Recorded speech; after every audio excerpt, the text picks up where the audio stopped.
to beat Jeffersonville this season. The Red Devils are 8-3 entering Paradise tonight. The Castle Knights 11-0, as I mentioned, probably cautiously optimistic after losing last season to close the season at 11-1. They lost to Bedford North Lawrence. Thanks for joining us here on the Home Team Friday pregame show. For news anytime, you can just head to tristatehomepage.com.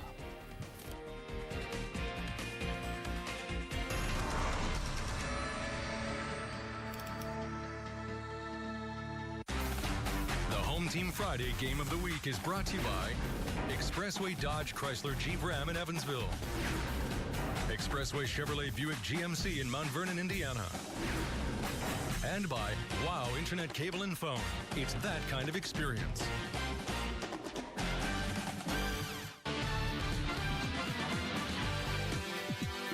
Welcome, everybody, to our Home Team Friday Game of the Week, Class 5A Sectional Championship game. Chris Goodman alongside Warren Disler and Pat Clark. The Castle Knights set to receive. Jeffersonville will kick off. They won the toss. They deferred, and we have what could be a battle here in Paradise tonight. Yeah, on paper, both teams very similar in statistics. However, I do believe Castle played a tougher schedule than Jeffersonville because outside of Columbus East, their conference does not have much weight. So, should be interesting. John Mark Anderson back. Also Joe Redburn for the Castle Knights. Undefeated in the season, 11-0. Castle has hit 50 points in 4 of their last 6 games, giving up about 2 touchdowns a game roughly. If you want to look at like scores, Castle beat North 42-7 this season. Jeff just beat the Huskies last week 37-27, and we are set to go here from Paradise, Indiana. Kickoff going to go to Redburn, about his 10-yard line. Got a hole out to the 20, 25, and to the 32. Great start for Redburn, and he is probably their top returner for the Castle Knights. Castle takes over on offense. Mitch Gillis is hitting 64% of his passes.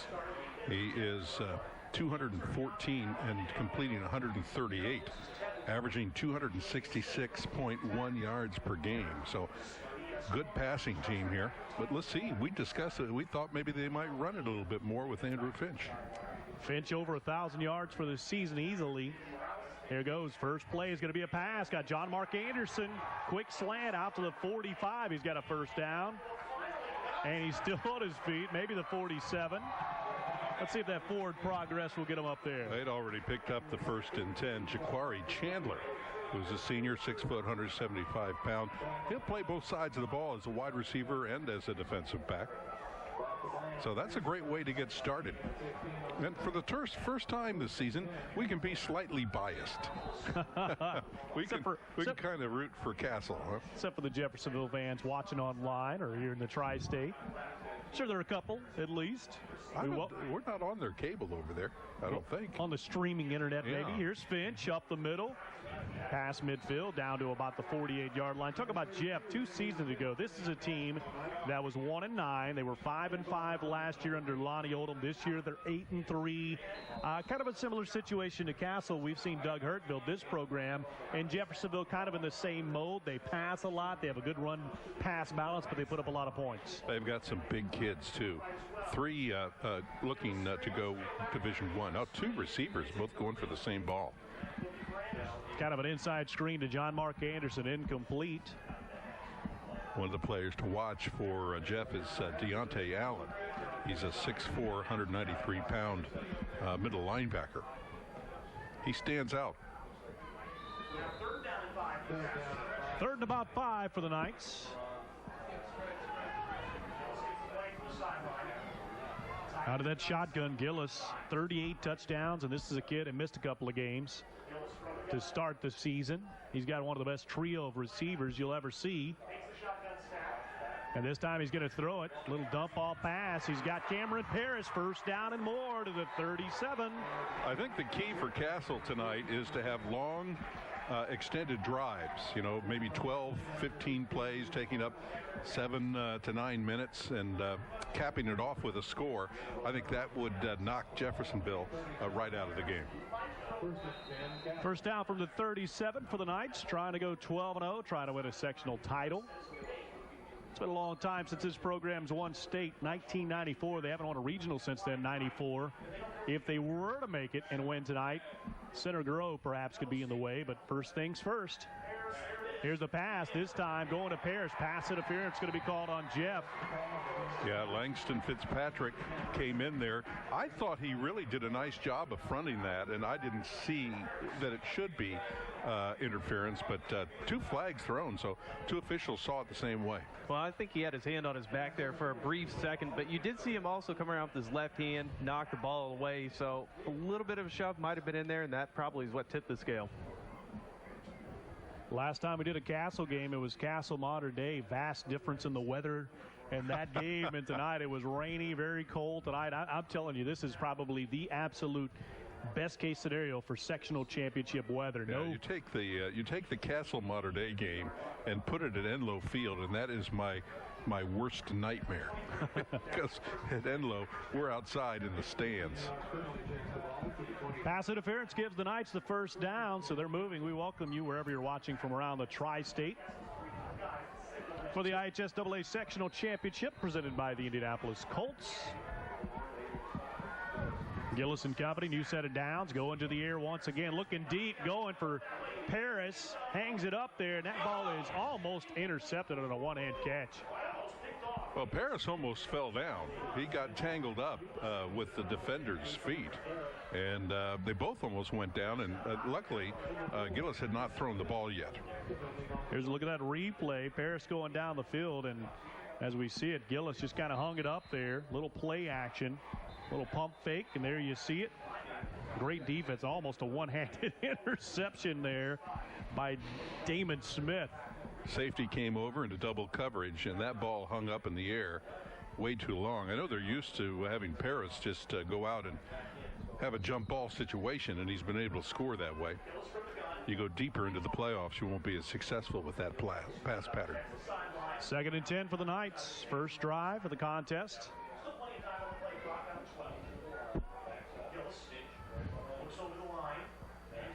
Gillis going to hand off this time. Andrew Finch all the way down to the 15-yard line. And Finch with a big gainer there on that play entered this contest with 1,125 yards and adding to that. Gets to within 2 yards of what they need for a first down. Now it's 3rd down. And Castle is just as apt to pass the ball here as they are to run it. Andrew Finch has some fantastic speed. Castle's got a ton of weapons. Lonnie Odom was quoted in one of the newspapers over there in the Louisville metro area talking about this Castle team being by far the best team that this Jeffersonville team has faced this year. And here's the draw. Finch going to get the first down and more. So, I mean, they're counting Columbus East? And they are. They are.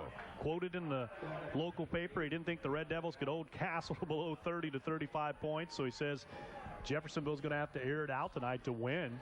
If the game goes like it is right now with long extended drives, I don't know that either team will score 30 points. How many players do they have on the field here? Now he finally gets off. Out of that shotgun, new set of downs for the Castle Knights, opening drive. Sectional championship game.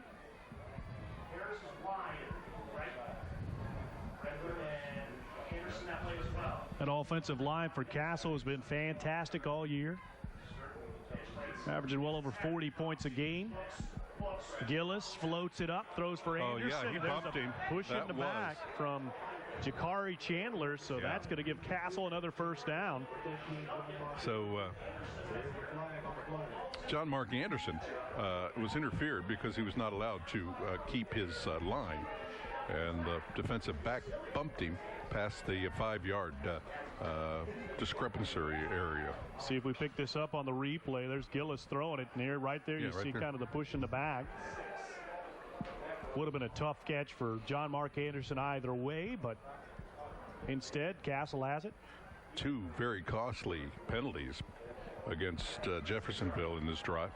We're also going to be watching Wrights versus Jasper and Mater Dei South Spencer, which are on tonight, and then also Gibson Southern and Memorial. So a bunch of area teams going at it tonight. A lot of those should be great games. First and goal on the 6. Going to get some movement on the line. That might move the Knights back. I don't know. I mean, Castle is used to doing that stand-up. It may have drawn somebody from Jeffersonville into the neutral zone. Encroachment, you're right. Yeah, what they do is always legal. They practice that, and they've got it down. So that'll move it half the distance. So instead of first and goal on the 6, Castle's going to have first and goal on the 3, using a lot of clock in terms of a Castle drive anyway. Of course, if you were a long, long time ago, and I can remember this, although I wasn't living in southern Indiana, Jeffersonville, New Albany were both in the SIAC, as were the Terre Haute teams. Get to see those guys just about every year. Somebody in the SIAC plays them, whether in the regular season or playoff. Gillis calls his own number. 3-2-1 touchdown, Castle. Boy, they made that drive look easy. What with a couple of penalties on the Jeff defense, and they score that. 6-0. Castle with an extra point. With a perfect drive, aided by a couple of penalties, pass interferences from the Jeffersonville Red Devils. Carlos Caballero on to kick the extra point. And the kick is up, and it is good. Castle leads it 7-0. Back with more of the Home Team Friday Game of the Week right after this. It's our final closeout on all new 2012s at Expressway Dodge Chrysler Jeep Ram. Save thousands during the big finish for 2012. New 2012 Ram Quad Cab Express with Hemi and Chrome wheels reduced again to just $23,680, only $289 a month. New 2012 Grand Caravan with DVD, only $18,880, just $259 a month. New 2012 Chrysler 200 at just $16,990, that's $219 a month. The lowest prices of the year and the best time to buy at Expressway Dodge Chrysler Jeep Ram in Evansville. Back here for the Home Team Friday Game of the Week, the IHSAA Sectional Championship presented by the Indianapolis Colts. And just like that, Castle very effective on that opening drive. Well, you're always going to be assisted when the defense makes costly errors. You had 2 pass interference penalties, one putting them further into the red zone, and then that offsides that gave them the ball inside the 5. 3 penalties for 25 yards already for the Red Devils. That's something that cannot keep going if they want to stay in this game. Yeah, we get to see how the Red Devils fare offensively. Castle set to kick it off. I want to remind you that on Sunday at 7 on Local 7, you can join us for the Oakland City University Academic Challenge. Host Ron Rhodes, quiz-style competition, defending champ Muhlenberg County against Mount Carmel. But first things first, we got a sectional championship to decide. Here's the kickoff. Little squib kick. Castle trying to get it. Did it go 10 yards? Yep, Castle's going to fall on it. They got it. Well, what a great play. Wow. Least likely thing that Jeffersonville was looking for. This is shades of New Orleans against the Colts to begin the second half. And you see they batted the ball forward. And then someone was there waiting on it. And John Montgomery comes up with it. What a gamble by Coach Hurt. Can you believe it? Well, I think one thing that they're trying to discuss is whether Castle touched it before it went 10 yards, not the fact that it went 10 yards, but whether the Knights actually touched it before it went that far. I think it had. We've got the replay here.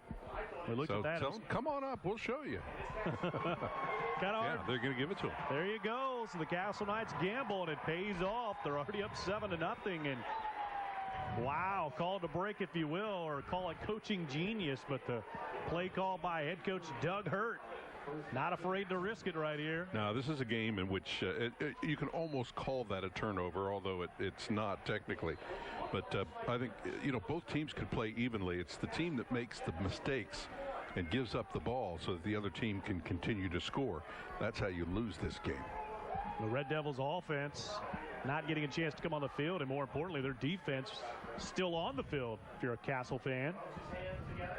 Probably going to be wore down at that long drive. Here's Finch. Got some room, cuts back. Going to get close to a first down. I think he got it, but did he fumble? He may have. But we're not seeing either team jumping up and down. Yeah, indicating they have it, and the officials are giving it to them. Wow, so I think the Red Devils, boy, they do have it. So a fumble just like that. Looked like the Knights had momentum, but here's the replay. Andrew Finch had all kinds of running room, made a good cut, and you're going to see the ball pop loose after he gains about 9 or 10 yards. Big hit from the Red Devils, and there you see it on the ground. So now we'll get to see that Jeffersonville offense. Got a quarterback that's had a pretty good year of his own, Tyler Fridley, 2,700-yard passer, 37 touchdowns. Got a running back, over 1,200 yards rushing for Austin Hines.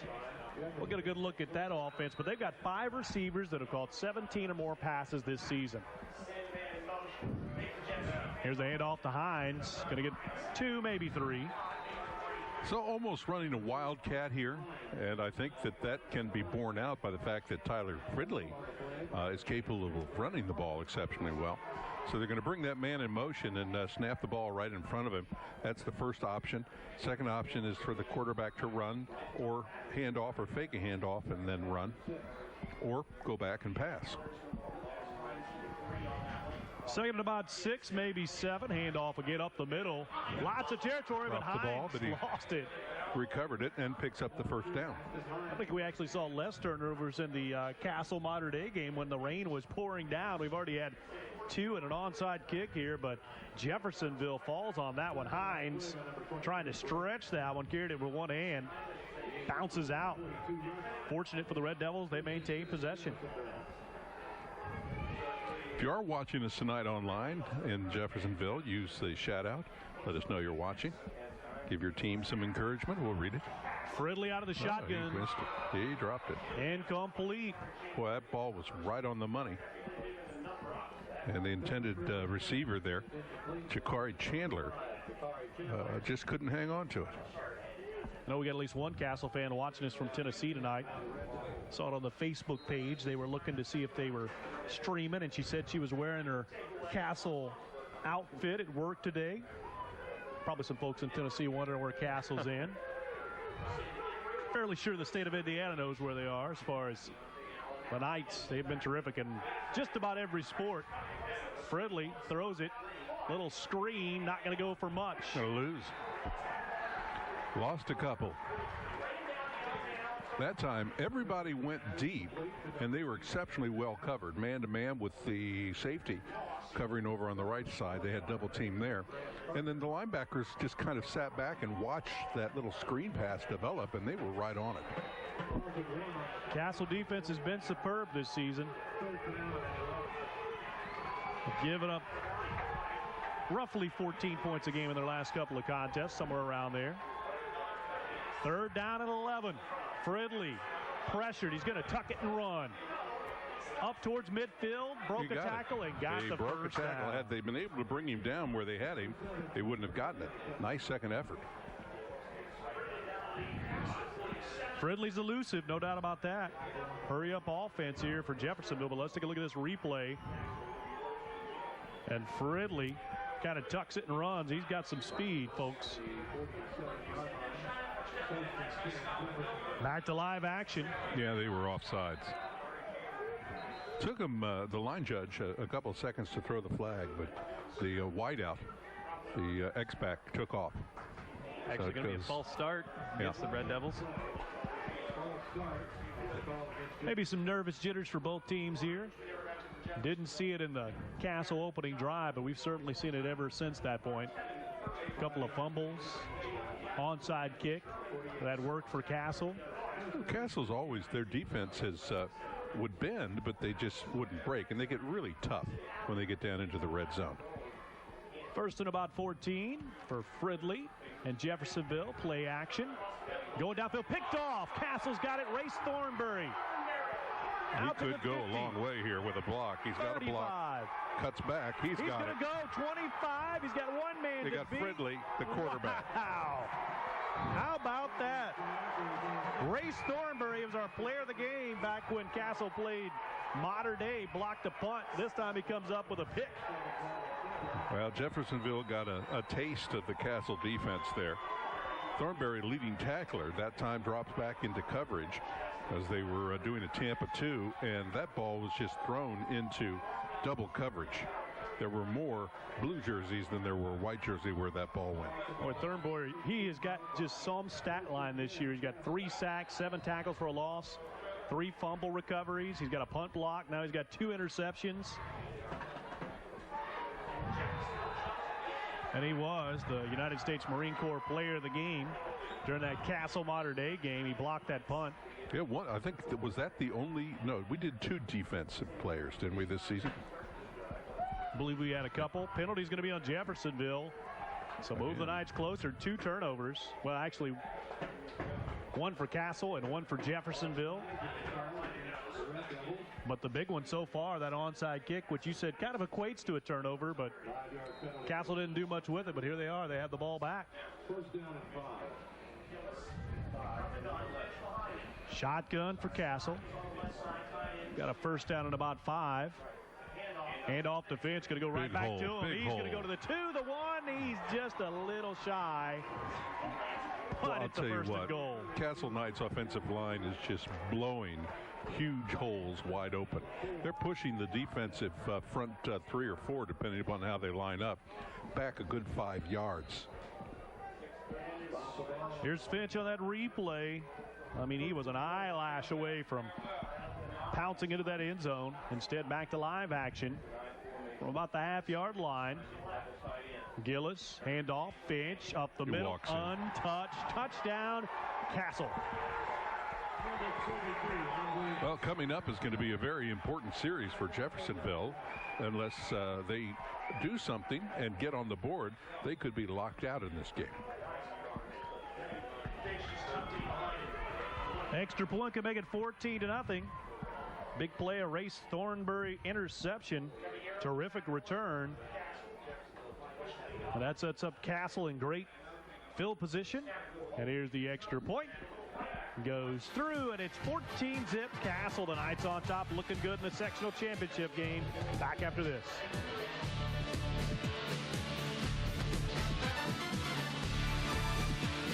It's our final closeout on all new 2012s at Expressway Dodge Chrysler Jeep Ram. Save thousands during the big finish for 2012. New 2012 Ram Quad Cab Express with Hemi and chrome wheels reduced again to just $23,680, only $289 a month.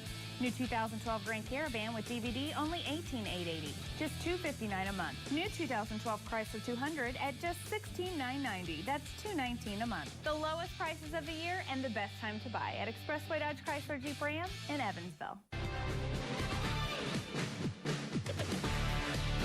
Back here at the Home Team Friday Game of the Week, Castle has a 14-0 lead. I want to take a second to thank the fine folks at Equipment Depot for giving our cameras a lift tonight. Whether your needs are rent, buy, lease, or service work, you can always count on the fine folks at Equipment Depot for providing the aerial shots. I should say aerial, but at least they're up in the air on that lift, and we get fantastic views. You're seeing one of them right now. Castle set to kick off, leading 14-zip.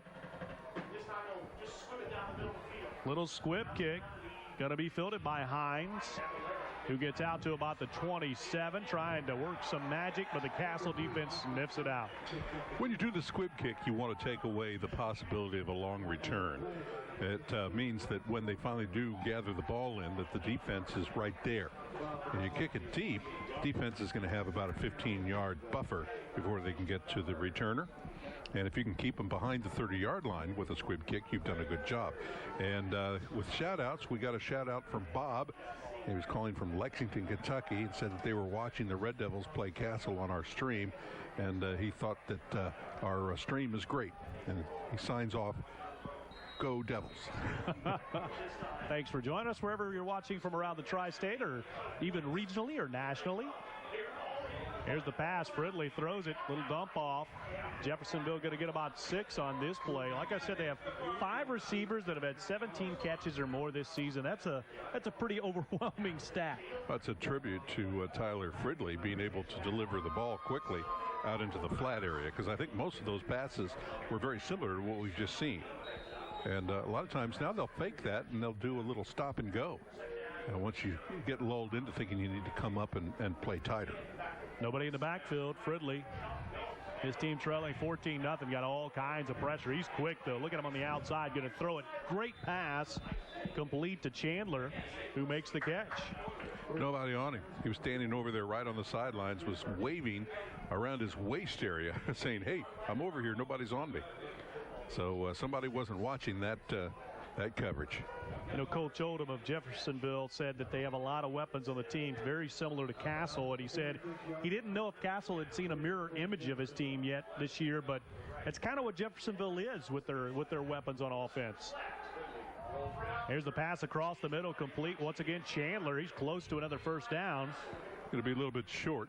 They're going to mark that just shy of the 45-yard line. Boy, we could be in store for a very high-scoring game here tonight. Both of these teams put up a lot of points. Well, like I said, they need to score on this possession. If not, it could get out of hand. Fridley going to dump it off, complete to Hines. He got the first down by about a half-yard. Shows you how much this team likes to pass. On a second and very short, they go for a little dump-off pass. Kind of keeping their options open. Oldham has done a terrific job with this team. Like we said a couple of seasons ago, Jeff was just 1-9. Yeah, but I think Castle can size up those patterns and jump the pattern and intercept the ball. We've already seen that happen once. 1st and 10 for Fridley. Got the rush coming, going downfield, overthrown at a man, but incomplete. He was open, and big target. That's Deontay Allen. At 6'4", probably one of the bigger targets for Jeffersonville. 193. He's getting Division I looks. He runs tight end. Jeffersonville beat North last week, 37-27. Here's Fridley throwing downfield. Got a man wide open. That is caught. And it's Ricky Embry. Cuts back. Dances into the end zone. Touchdown, Jeffersonville. And now we got a ball game. That was a great toss, and not just for the fact that he kept his eyes open, especially having to roll out of the pocket, but the touch that he had to put on the ball to be able to get over the secondary was tremendous. So just like that, Jeffersonville on the board. Fridley to Ricky Embry. Embry, the leading receiver, coming in. Had 45 catches and 804 yards coming into the season, so he's putting up pretty good numbers of his own. Jeff's pass protection has been excellent. Castle frustrated not being able to get to the quarterback. And that's something Castle has done with regularity. Here's the fake. Fridley going to throw it. Not even close. Or is it caught? I don't know if that's the guy who was throwing it to, it but wasn't. they still He came caught across and took the ball away from the intended receiver. It all counts. Dalton Atkins. 14-8. Let's look at the touchdown again here. Here's Fridley rolling out. He's got a gun. Finds Embry open. Yep, nobody on him. I mean, just they were fronting him. And he makes a move, and the rest is history. Dances into the end zone, so it's 14. Could have been 7, but it's 14-8. Let's take a break. Back after this on the Home Team Friday Game of the Week.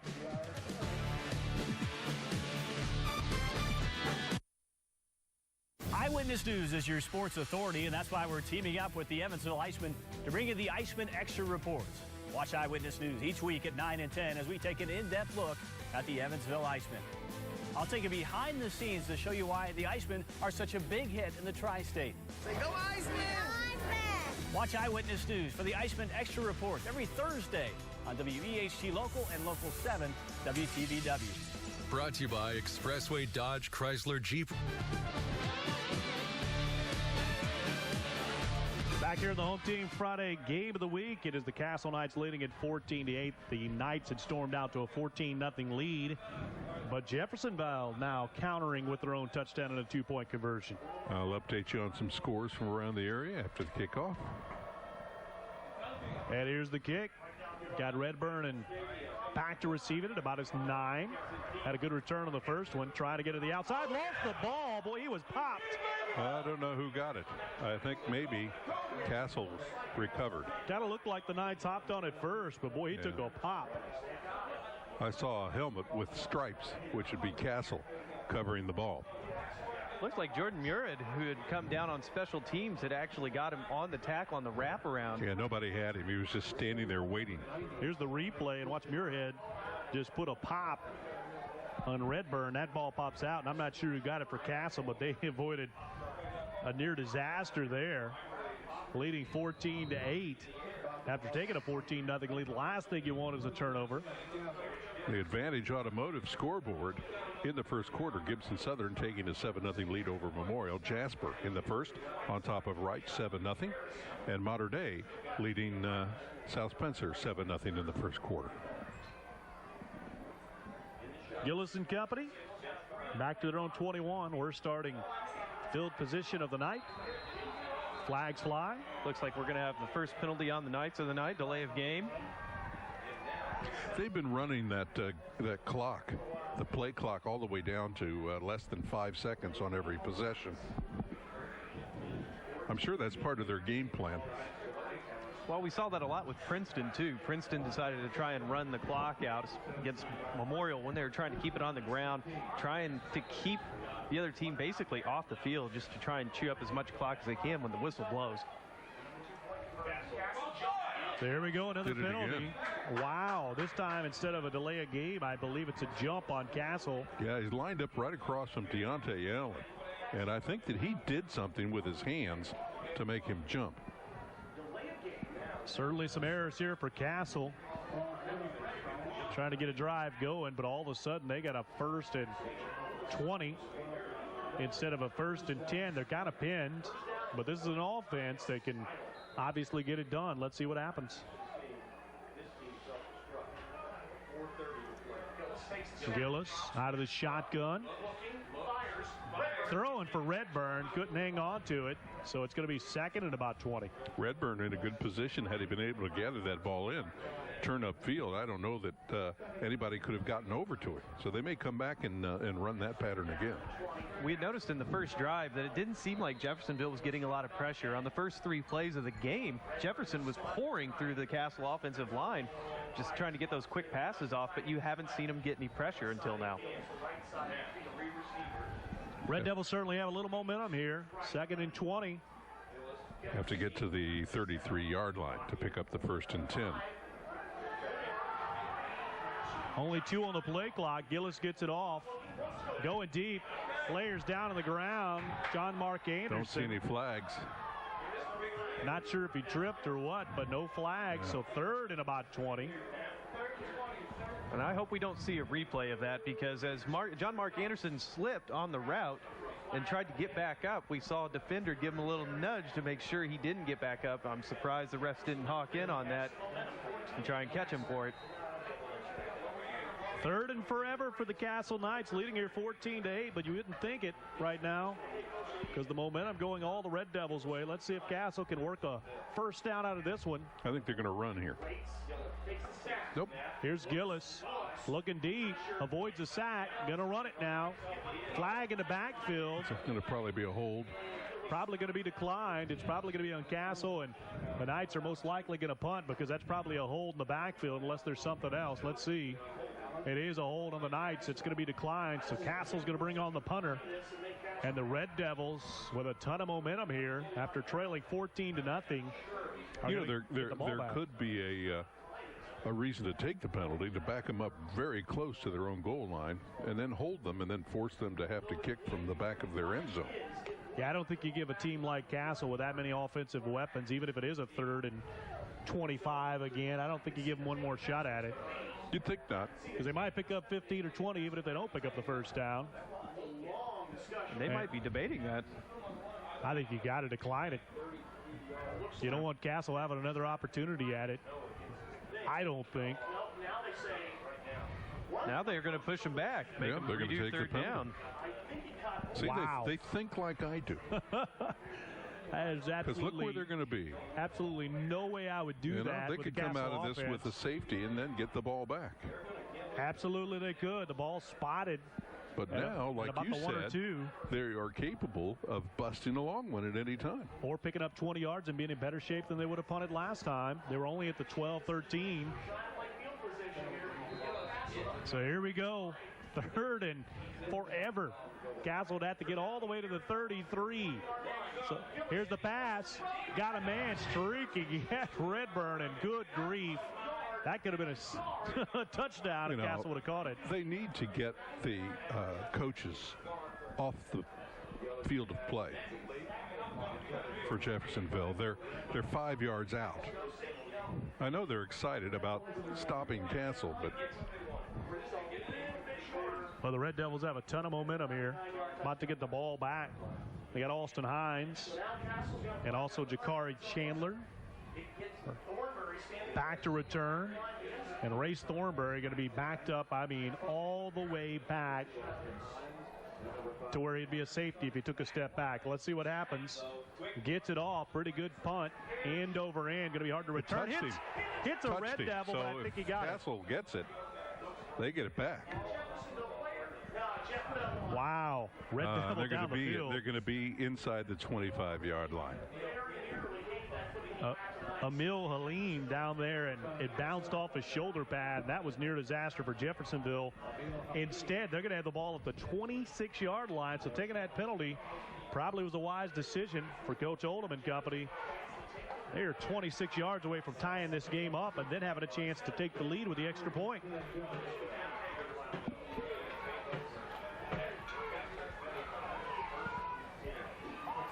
Redmond normally capable of at least getting 30, 35-yarder off.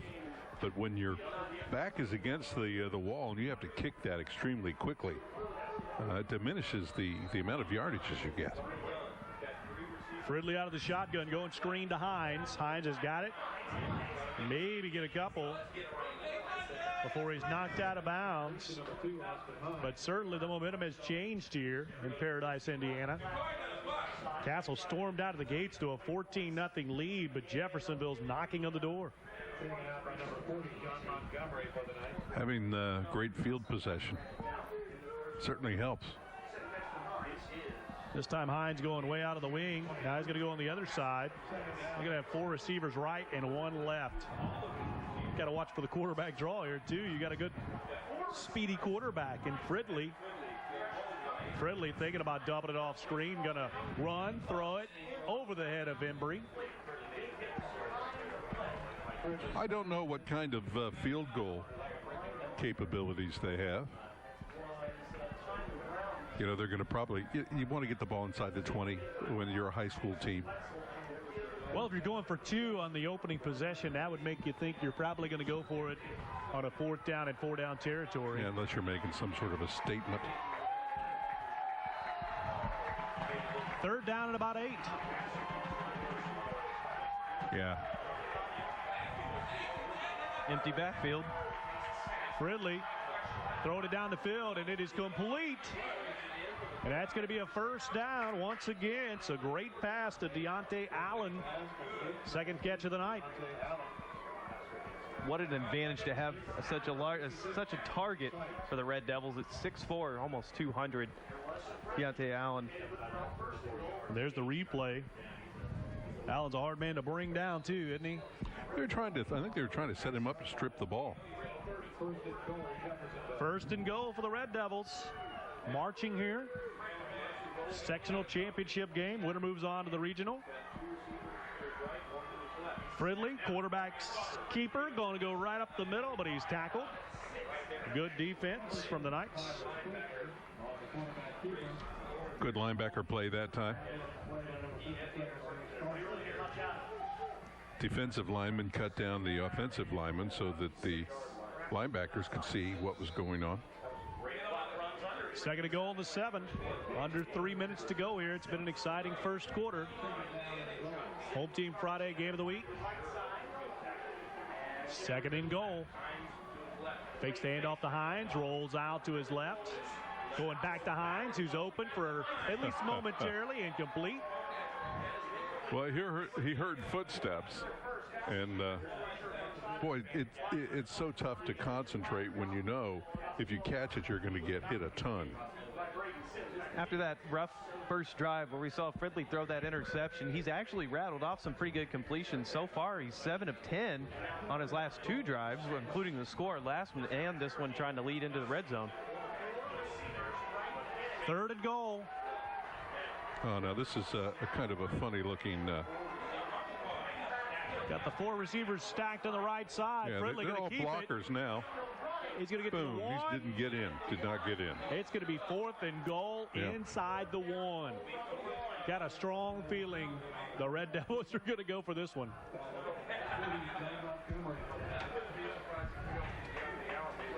Let's see if they'll try to bring on the extra point or the field goal kicker, but I'm guessing they're going to go. They went for it with a 2-point conversion after that touchdown, so you got to think on that hash mark they're going to go, and I think they are. Yeah, Tyler Fridley is their PAT kicker, the quarterback. But I think that they're close enough that they could either run it in or roll out and pass it in. 4th and goal on the 1. This would be a great time for Castle to come up with a defensive stand. Line it up quick. And boy, Castle's going to call a timeout. They came out in straight T formation, which is a power formation. Let's take a break real quick. We'll have 4th and goal. We come back on the Home Team Friday Game of the Week.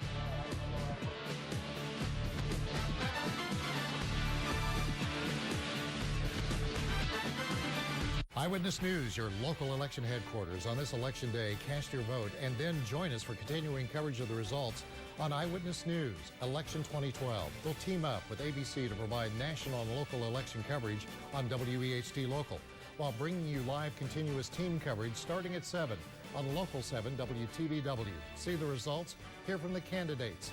Election 2012 on Eyewitness News, your local election headquarters. Brought to you by Heritage Federal Credit Union.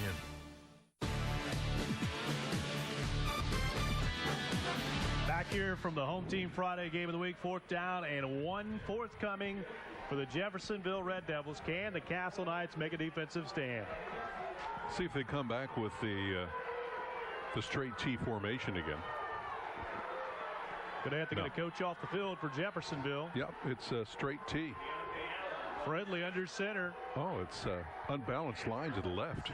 Quarterback sneak up the middle. Did he get it? I don't know. I think he did. Yeah, Jeff is saying they did. No signal yet. Yeah, it's touchdown. 1 yard touchdown. Quarterback sneak from Fridley, and we are all tied.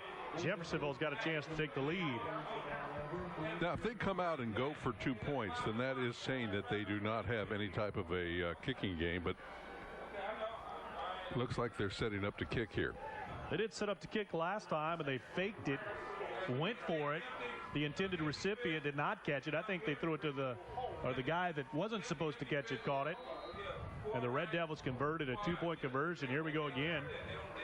This time, lining up for the extra point, trying to take the lead. Kick is up, plenty of distance, and it is good. Yeah, Fahawu Momo. Easy for you to say. Yeah. A minute 45 left to go in the first, and we have fireworks, and Jeffersonville leads at 15-14. I might have to check back on the records. I might have to ask somebody, but I'm wondering if this is the last time or the most recent time that the Knights have actually been down. When was the last time the Castle Knights did not have the lead in the game? I think it might seem forever, since the 11-0 record would almost seem to indicate I'm sure that. somebody scored first against them. I'm sure somebody has, but the real question is, when has that happened? You know, probably Wrights. We did that game, and Wrights was up 14-10 at the half, and that might have been the last time the Castle actually trailed. As you look at most of their games since that point have been blowouts. Did Central take the lead on them early? I'm trying to remember that game. Now watch them try the onside kick here.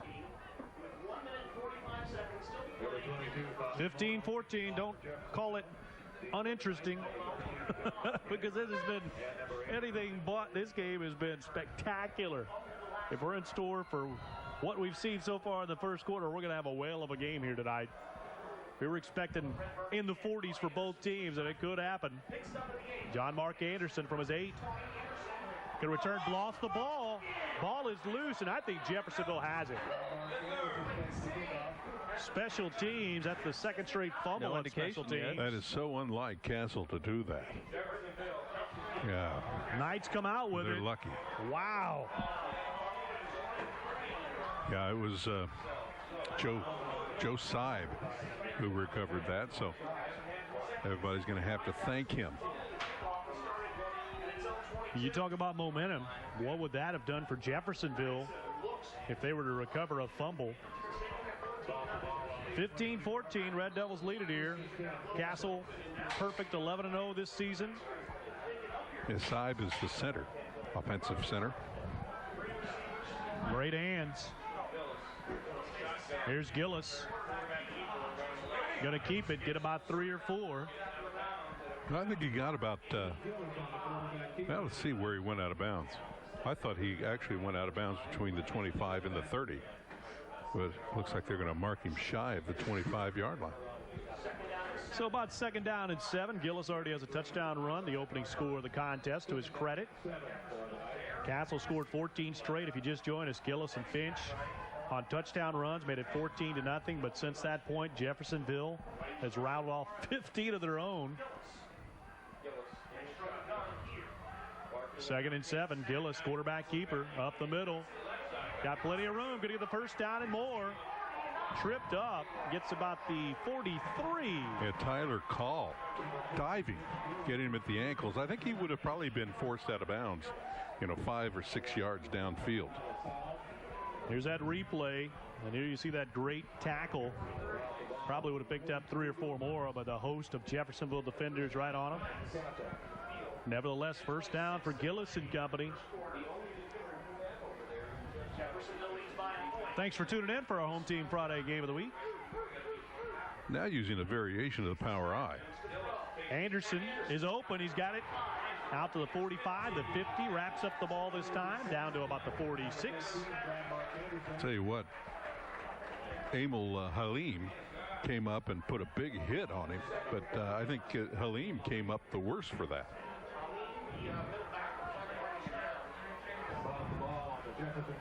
Ball at the 46. About an hour and a half drive from Jeffersonville over here, probably to Newburgh, something of that nature. But not a very huge crowd at all for Jeffersonville. Here's the handoff to Finch this time. Spins, fights, down to the 40.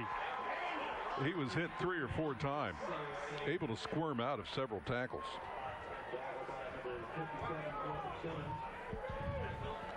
They will have to run one more play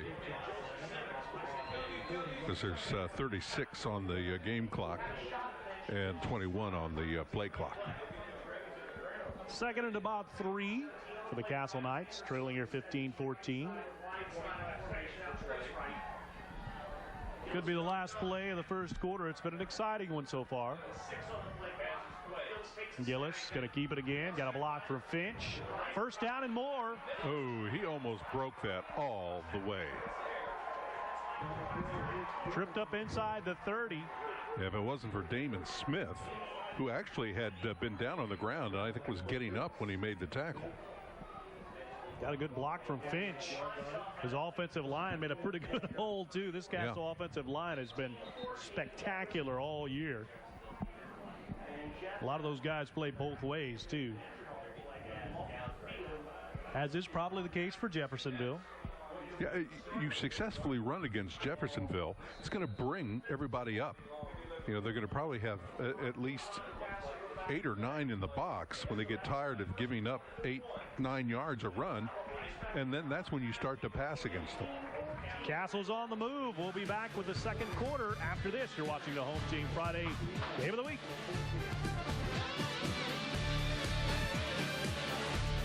Jimmy Houston here to talk about 2012 closeout deals with my friends at Expressway Chevy Buick GMC. Like this 2012 Chevy Malibu or Impala, your choice only $13,990. A 2012 GMC Terrain, Chevy Equinox, or a new Chevy Camaro, your choice just $20,990. check out this 2012 Chevy Tahoe, only $33,990.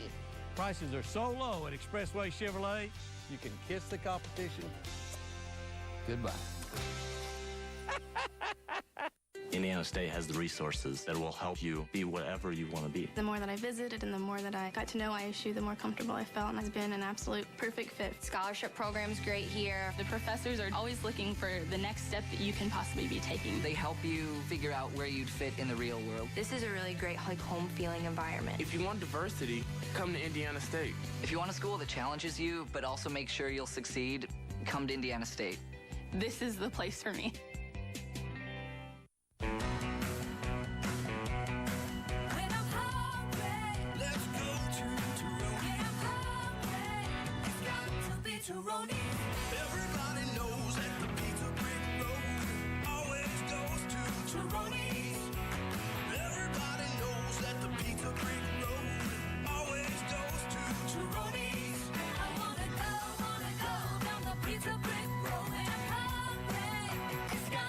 Macaroni.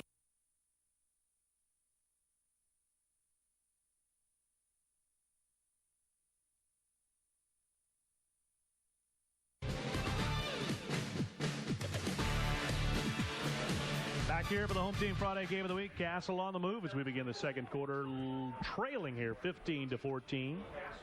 You know who's been silent is Paris. I think they've thrown the ball his way once or twice. Maybe he has one catch, but play action, all kinds of pressure, and Gillis is hammered. Got the sack that time, everybody coming. They did not anticipate that because that would not have been the play that they would call. Got another shout out this time, Terry Redburn, who is watching online in St. Peters, Missouri, is the grandfather of Joe Redburn, number 85, who's playing in the game tonight. So thank him for calling in.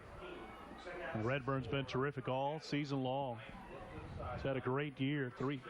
38 catches, 623 yards, 7 touchdowns, part of that receiver core, that trio that's been unbelievable. Here's Gillis, going to keep it. He's got absolutely nowhere to go. He is bottled up quickly.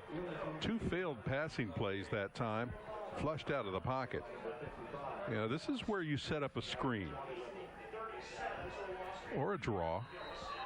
Finch is a great running back. Might want to do a little bubble route, that type of thing, because right now they're sending everybody up the middle. He was tackled by Gavin Jolly Little. Nothing little about him, and he certainly wasn't jolly when he was meeting Gillis there. Third down, a long way to go. Probably 17 for the Knights. Good blocking this time. Passing to Anderson, but he is drilled at the 38 by Chandler. Jakari Chandler really playing a tough corner tonight. Here comes the punting team, Thornbury. And we saw these Knights do a fake punt a couple of weeks ago against Mater Dei. This might be where you would do it, but when it's at 20 yards to go or 18 or whatever it is. It's an awfully long way to go. You got Hines back for Jeffersonville. Maybe you just want to kick it out of bounds here and try to pin Jeffersonville. I'd kick it up high and get down and see if they will try to return it. And if they do, maybe they might fumble. Here's the snap. Thornbury's got plenty of time. Got to get rid of it. It's going into the end zone, I think. And it takes a hop, and that means Jeffersonville's going to have it at their own 20. So good defensive stand for the Red Devils. They've got a 1-point lead here. Still anybody's ball game. It's been pretty exciting so far. They were so successful running the ball, and then they tried to pass on first and second down and lost. Probably should have kept to the ground game.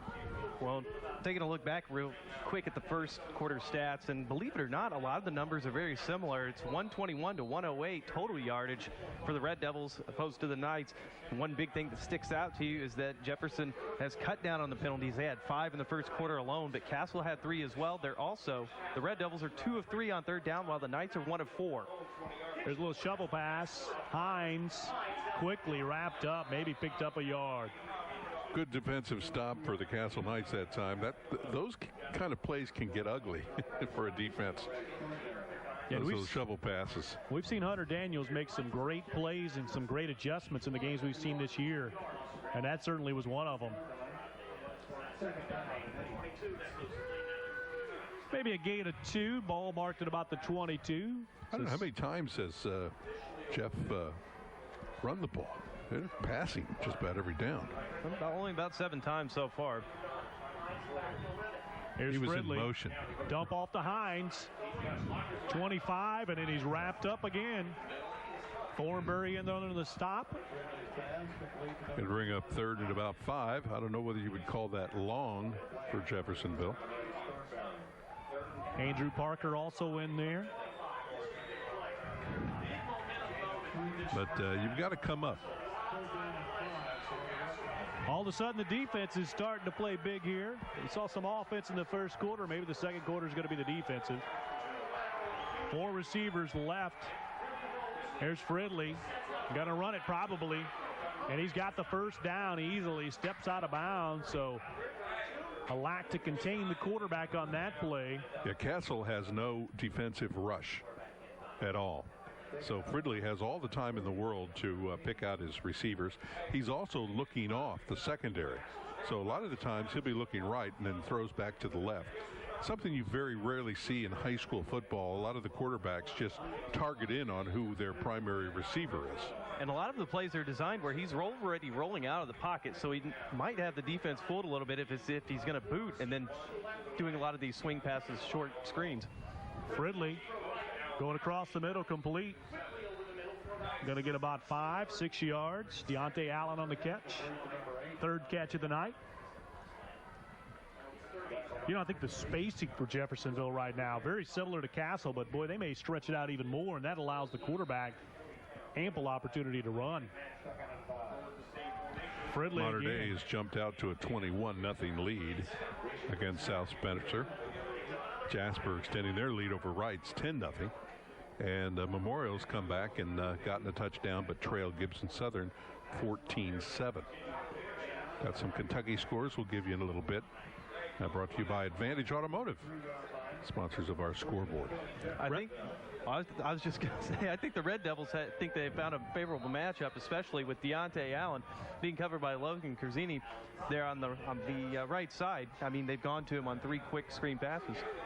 And that one was good for a first down, so new set of downs for the Red Devils, marching here, leading 15-14.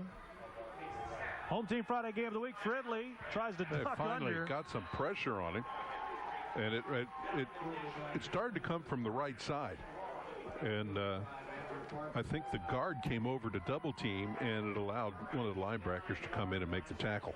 Andrew Parker with the stop, so second down and about 13. All of a sudden, we're seeing some defense from both teams and not quite as much scoring as we saw in the first quarter. 4 touchdowns in the first quarter. There's Fridley rolling out. Got all kinds of pressure. Dumps it out. Complete to Hines. And Hines is wrapped up in the backfield. That's a loss. After all that, I mean, he ran 5 yards forward. That's how far back he was in the backfield, and still lost 2 or 3 yards. Just fantastic pursuit from the Castle Knights defense on that play, and it's 3rd and forever. Now, if they start getting some pressure on Fridley, then it's a different ball game. Yeah, that defensive line for Castle has been phenomenal all year. Grant Carter, Tristan Capps, Mitch Carter. We've seen Andrew Parker. That front 4 has been very, very tough all year. Well, they're starting to send some linebackers in. Jeffersonville needs to get all the way inside the Castle 48, almost the 47. They're going to call a timeout. Yeah, it was Jeffersonville. It looked like Castle's defense was the one that was a little bit off kilter there. I want to remind you, Sunday at 7 on Local 7. Join us for the Oakland City University Academic Challenge with host Ron Rhodes. Defending champ Muhlenberg County will be facing Mount Carmel at a quiz-style show competition brought to you by Oakland City University. That is Sunday at 7 on Local 7. Join meteorologist Ron Rhodes. I know he loves doing that show, and if he's half as good at guessing quiz show answers as he is at karaoke, then we know he's pretty darn good. He dressed up for Halloween as Mario, one of the Super Mario brothers, dressed to a T. You know, it doesn't surprise me. I thought maybe it'd be a farmer with some kind of strange vegetable or something. Fruit, yeah. I'm academically challenged. They should let me on that show. 3rd and about 16. Now, a lot of times when they show trips to one side, he's going to roll out to the weak side. And he's been running on several occasions. Fridley thinks about it. He's got a man in his face. Has some time, though. Gets rid of to Hines up near midfield. Yeah, it's going to be 4th and about 4. Wow, 3 or 4 yards to go. Jeffersonville. There's a flag in the play, and that might be on the Castle sideline. I don't know. That's odd. He was looking at something that was going on over on the other side of the field. He was over close to Doug Hurt, and it makes you think that maybe... You know, I said that the Jeffersonville coaches were jumping out onto the field. Yeah. It is on Jeffersonville. And I'm not exactly sure what happened. I just know that flag was thrown pretty close to in the vicinity of Doug Hurt. But that's an illegal receiver downfield. Is that what it was? Yeah. And the line judge from the other side was walking towards the center of the field, and he looked over and he saw somebody with a number 70 or a 60 jersey that had been downfield on that. So it was a lineman downfield for Jeffersonville that's going to move him back. That's an automatic, and that's also a loss of down. So no matter what it is, it's going to be fourth down.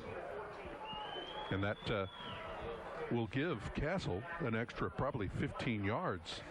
Well, now they're setting it back to third. I thought that is a loss of down. I guess if you accept the penalty, it's going to be third down still. So Jeffersonville, much like Castle, had a third and very long. Now the Red Devils have an opportunity on a That's where they were. That's where they were to begin with. 22 yards is what Jeffersonville needs for a first down. Fridley back to pass, rolling out. He's got all kinds of pressure, and he's got to get rid of it. Throws it downfield. Got a man wide open. Intercepted somehow, some way. Alex Bush with an over-the-shoulder interception, and he's up near midfield. I mean, Alex Bush somehow came up with that one. That was just awesome for Castle. That was like playing right field. You know, it's going, it's going, it's going. You think it's gone? No. This is a real lame duck pass here. It just wobbles. Yeah, Fridley was about to get drilled either way. Throws it, and I mean over the shoulder. And I tell you what, Dalton Atkins for Jeffersonville was open. If he got a little more on that, might have been a touchdown. Well, let's see if the Knights can now capitalize on the Jeffersonville misfortune. You know, both teams are doing a lot of things to keep this game extremely close. Second turnover of the game for Jeffersonville.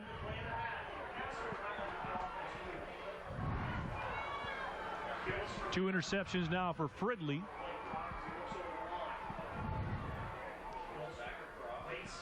Gillis and company from their 48 now. Kind of looks like a broken play. I'm not sure they wanted to do that. And all of a sudden, Gillis is just going to have to tuck it and take a loss. Seemed like a broken play to you? I think he was going to run, and he saw that there were too many white jerseys. He was running right to who had been identified as the Mike back by the center. You don't want to do that. Clock ticking down to about 5 minutes. We had some fire. I would run a screen play, a classic screen where quarterback looks like he's being overrushed and backing up. Second and about 14. Gillis got some pressure. There you go. Pass to Paris. It somehow breaks through, but he's going to get maybe one or two, and I'm not sure how he hung on to that one. It was in traffic, heavy traffic. That's one of those little trap screens that become so popular both in the college level and the professional level. Pros run it extremely well. So here we go, third and about 10. We saw Gillis kind of limping a little bit. This time, going to air it out to Paris, and there's the big target, hauling it in. That's what he does best, is you throw it to his back shoulder, and the defender will try to get in front of him to keep him from breaking away, and then he plants a foot, stops, turns, and the ball's right there, and he goes up and he grabs it. It's almost impossible to defend when it's executed like that. Paris is 6'3", his defender's 5'11". We've seen him do that on many occasions this year with a jump ball situation.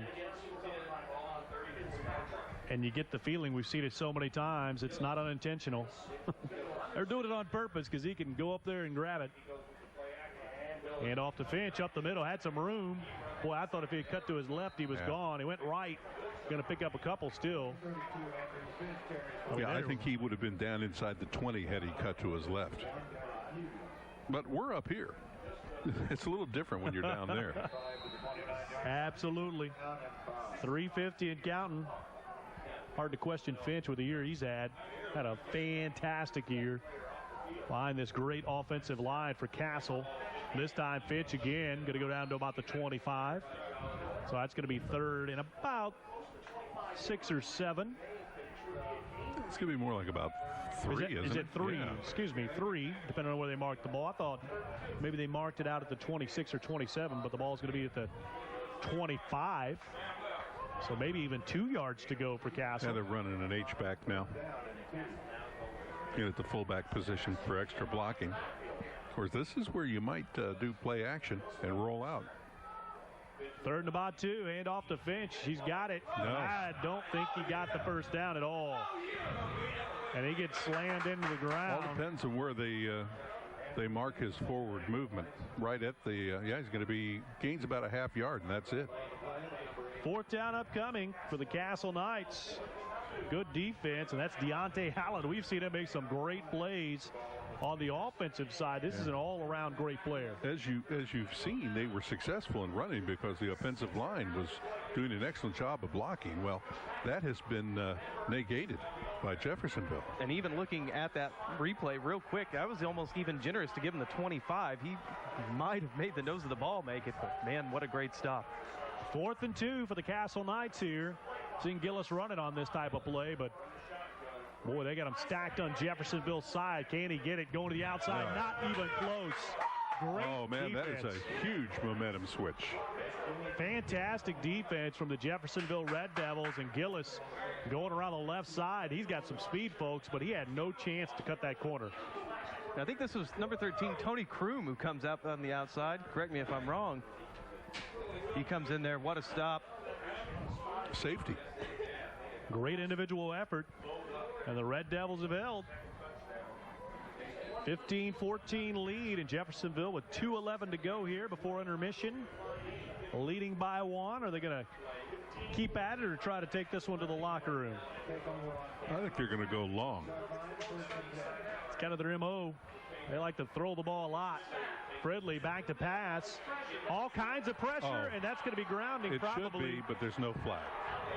There it is. And there's another one. Well, that late one may not have been grounding. That may have been a that might be personal foul. Yeah, let's see if we can take a look at the replay here in a second. Well, I don't know. I mean, they dragged him down, but we saw He's still between the tackles here. He goes back to his right, and he comes back into where the pocket was. And now there's nobody there. He just throws the ball down. And Mitch Carter was all over that play, and you got the grounding, and then you might have the personal foul. And if so, Jeffersonville's going to be pinned way back, and Castle has some timeouts left. Could so the be Knights, at about the 5-yard line when this is said and done. The Knights potentially with some defense here could get the ball back in great shape. Yep, you want to start maybe looking at using some of your timeouts.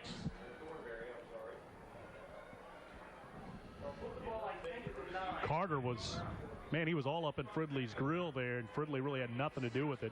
Ball's at the 9.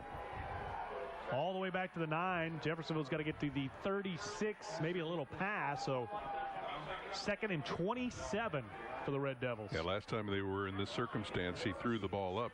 Fridley did, and they intercepted. Long way to go for the Red Devils, leading here by 1 point. Here's the quarterback keeper. Going to go for maybe 1 or 2. Let's see if they call a timeout here. Coach Hurt runs over to the ref and gets a timeout. Gets as close as he can.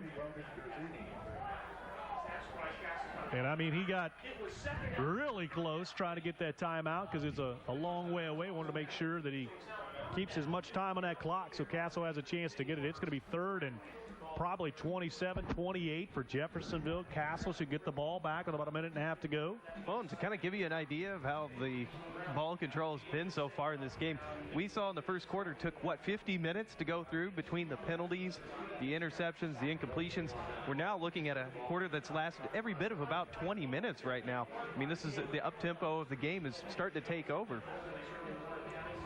Here, Jasper's up 17-0 at the half. I'm getting a 1 report from that. And I tell you what, I am shocked that the Wildcat offense has held Wrights, and Wrights has a great offense. I'm shocked that the Wildcat defense either has held Wrights to nothing in the first half. Game's not over.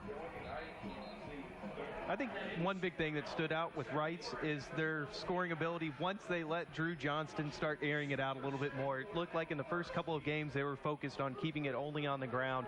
Once they started opening up the offense, you started seeing it come to life, and it was nice to see the Wrights Panthers put together a great second half of the season.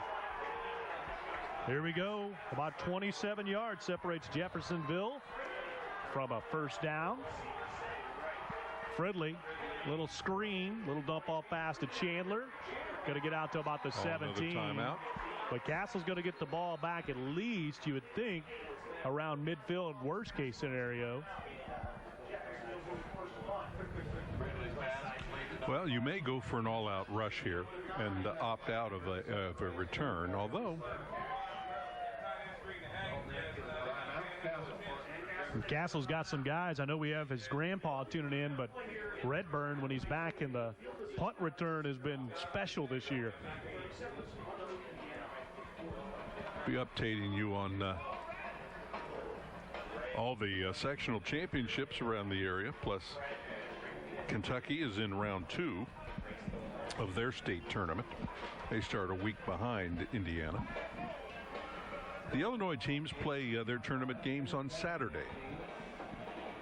So I don't have anything to report tonight. I want to remind you that home team Friday with Drew Ammon, Lance Wilkerson, Randall Parmley, Ryan Brasler, the rest of the crew. Coming your way tonight, 10:35 on WEHT. It's the playoff edition. I have highlights of this game and much, much more extensive details of the Wrights-Jasper game. And we have another score. Looks like Jasper 17-7 at the half over Wrights. It's not insurmountable.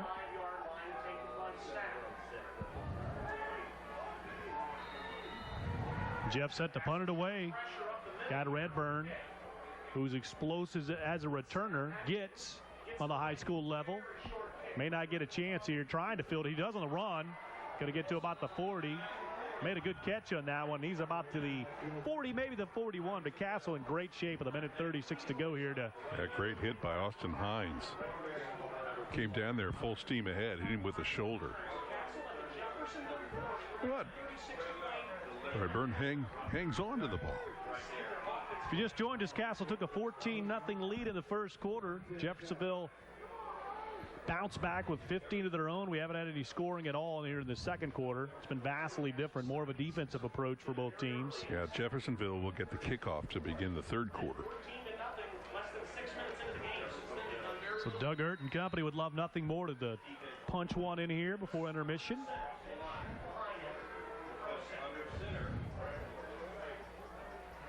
Good field position. Play action. Gillis going deep for Paris. And he caught it at the 1. That is unbelievable. Cameron Paris on a 39-yard strike. Well, he is a clutch receiver. Now they'll probably do the little fade to the back of the end zone to him. Here it is. Look at the replay. And he just goes up there. And I tell you what a target. You said in the first quarter that we hadn't seen a lot of Cameron Paris. Well, we've certainly seen a lot of them here in the second. First and goal for the Castle Knights. Maybe leaving Jeffersonville a little too much time here on the clock.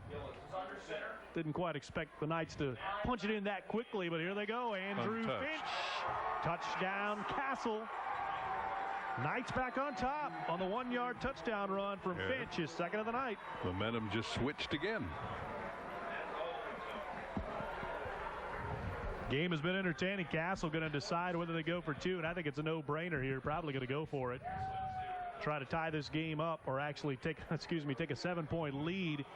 So if Jeffersonville were to score, they would be tied. They're going to the fade to Paris. Of course, they're going to have double team on him.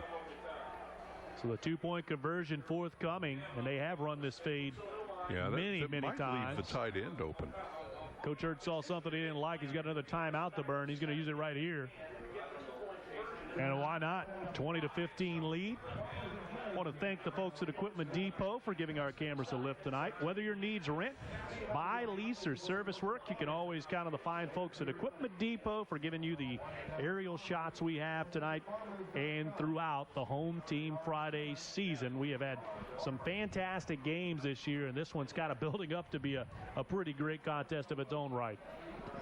Another shout out. We have Bev, who is from Litchfield, Kentucky, over in Owensboro, watching the game tonight with friends. Not really for either team, but just watching.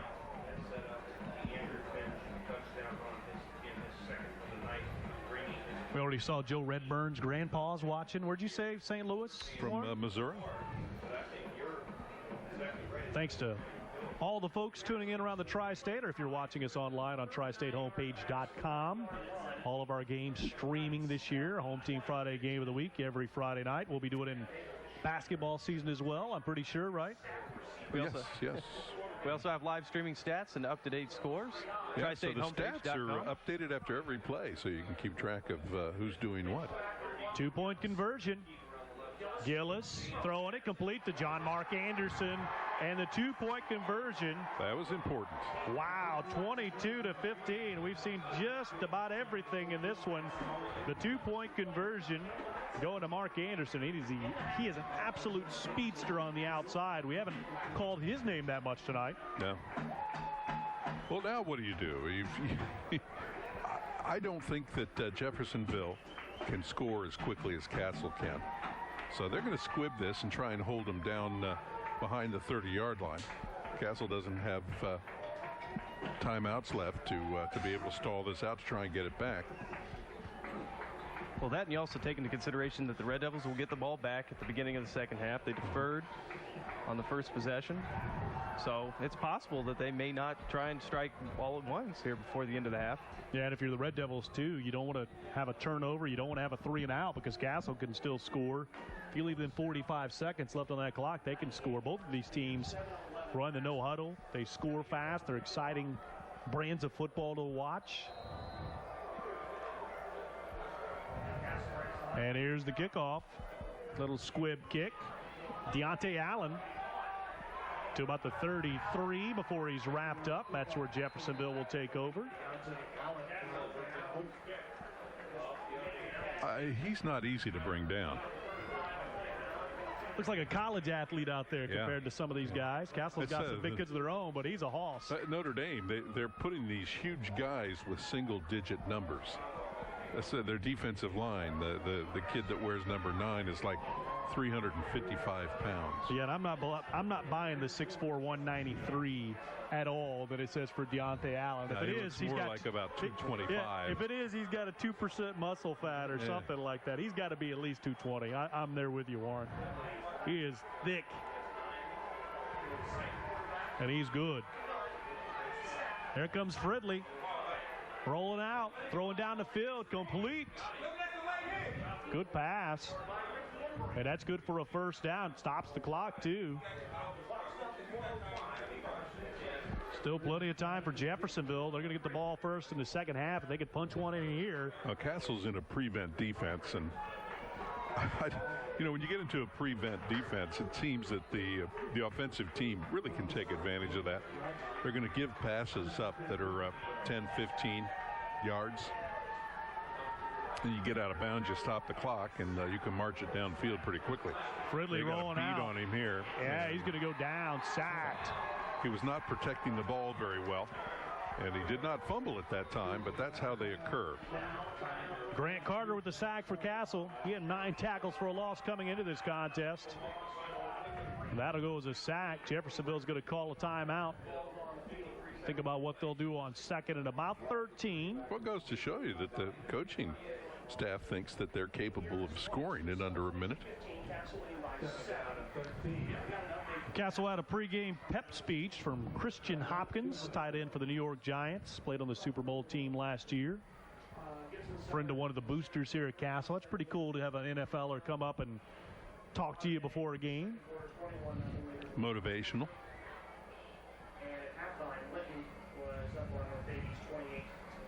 Castle certainly enjoyed a banner year, 11-0. If you didn't know, and if you're not around the Castle program in the Evansville area, Doug Hurt, the head coach, lost his wife Krista to cancer this year. And this team has certainly put together an emotional 11-0 year.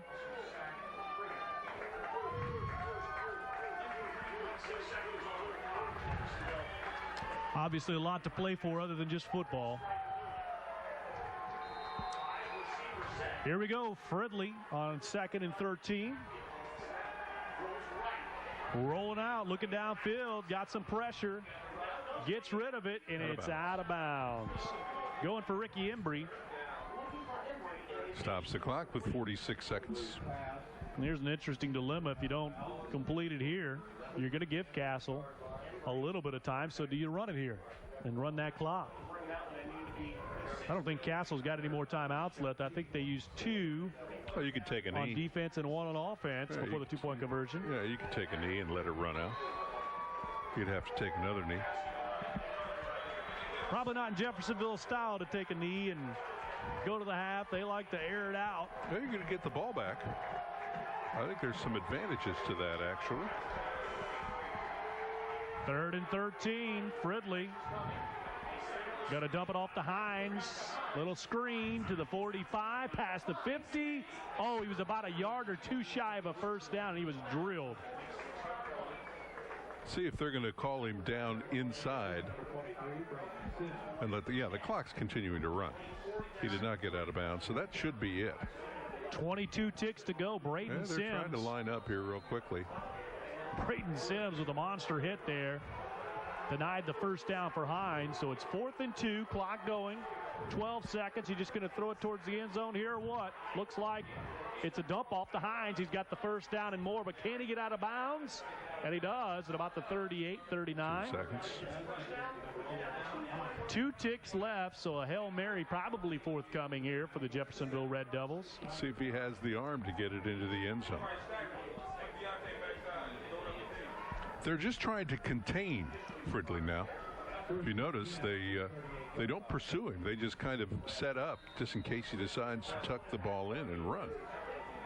You know, I'm not a coach at all, or I wouldn't pretend to be, but if I was on defense, I'd love to see Cameron Paris out there right now to swat this one down. Here comes the Hail Mary from the 38. Certainly Castle's defensive backs have been tremendous either way this year. If he has the time. Fridley, last play of the first half, and he's got time. Going to unload. That's plenty deep. And it's going to be almost caught, but incomplete. So the Castle Knights are going to take a 7-point lead to the locker room. Very entertaining first half. We got halftime festivities, much, much more. You're watching the Home Team Friday Game of the Week.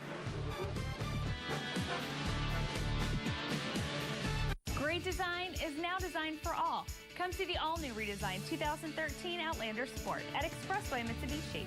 Built right here in the USA, the 2013 Outlander Sport is an Insurance Institute's top safety pick and comes with the best warranty in the business. The new 2013 Outlander Sport for just $17,490. 31 miles per gallon with 18-inch alloy wheels, power windows and locks, tilt, cruise, hands-free Bluetooth, and much more. Only $17,490. Expect more and pay less at Expressway Mitsubishi in Evansville. The experiences you'll discover at the University of Southern Indiana will shape your future, help you reach your potential, and give you the edge in your career and in life. With accomplished faculty, nationally recognized degree programs, and a vibrant campus community, USI provides the tools for your success. Be inspired to achieve more. Experience the University of Southern Indiana. Get the edge. Campus Visit Day is Saturday, November 10th. It's our final closeout on all new 2012s at Expressway Dodge Chrysler Jeep Ram. Save thousands during the big finish for 2012. New 2012 Ram Quad Cab Express with Hemi and chrome wheels reduced again to just $23,680, only $289 a month. New 2012 Grand Caravan with DVD, only $18,880, just $259 a month. New 2012 Chrysler 200 at just $16,990, that's $219 a month. The lowest prices of the year and the best time to buy at Expressway Dodge Chrysler Jeep Ram in Evansville. Randy Moore, Brad Bird, and Wayne Hart win Platinum and Gold Reader's Choice Awards for Best Local Television Personalities. Thank you for making Eyewitness News #1. Expressway Ford wants you to go further in a new Ford. And to ensure that new Ford comes from Expressway Ford, we have guaranteed lowest prices and the best selection of new Fords in the tri-state. Like this new 2013 Focus SE loaded for only $14,990, or this brand new totally redesigned 2013 Escape for only $19,990. Or check out our newest arrival, the highly anticipated all-new 2013 Fusion with EcoBoost technology at Expressway Ford in Mount Vernon, Indiana.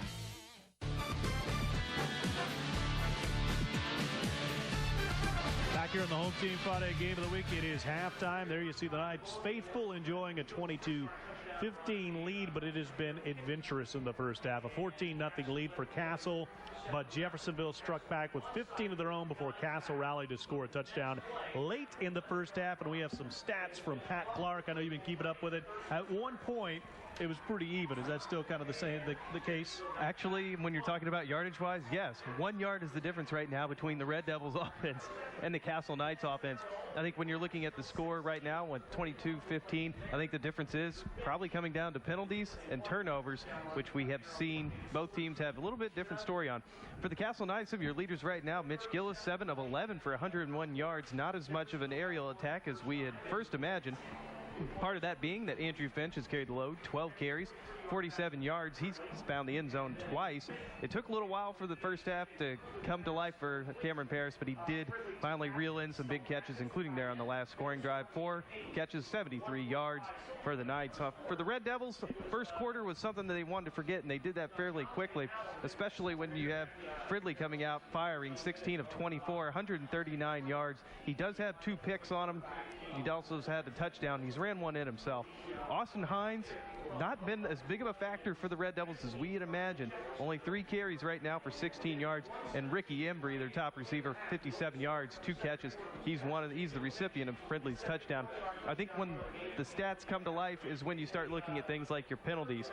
Jeffersonville, 7 penalties in the first half, racking up nearly 60 yards. That is huge. The Knights and the Red Devils both have almost the same time of possession. 6 seconds differentiates the time of possession between the two teams. But when you look at having turnovers, when you look at having a bunch of penalties, that's what the key has been right now. Because outside of that, almost all the stats line up. It's just 2 things. They always say penalties are going to kill you, and that's the case. And the Red Devils might be shooting themselves in the foot if they don't clean up their act in the second half. Penalties and turnovers, yeah, absolutely. Warren, I know you got some scores from other sectional contests tonight. It's time for the Advantage Automotive Scoreboard. Let's talk about Kentucky first. We haven't mentioned them tonight, and then we'll get to the IHSAA Sectional Championship tournament. Bowling Green, I think one of the best teams in the state of Kentucky, is just running it up on Apollo, 56-0 at halftime. Owensboro Senior leading Breckenridge County 49-0 at halftime. And Henderson County, the Colonels, leading Fern Creek 16-0. Hancock County on top of Ballard Memorial 34-0. Owensboro Catholic, who could go to win a state championship this year, leading Crittenden County 27-0. Now let's take a look at the Indiana side of things. North Davies is trailing Linton Stockton, which I think is going to be your winner of the Class 1A tournament. They're winning 48-0.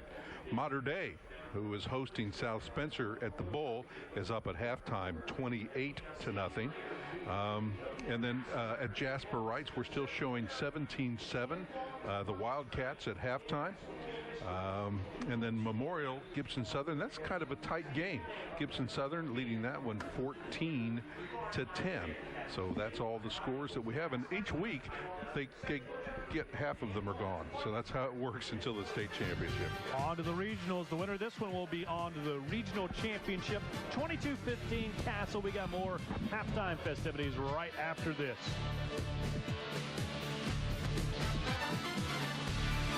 It's our final.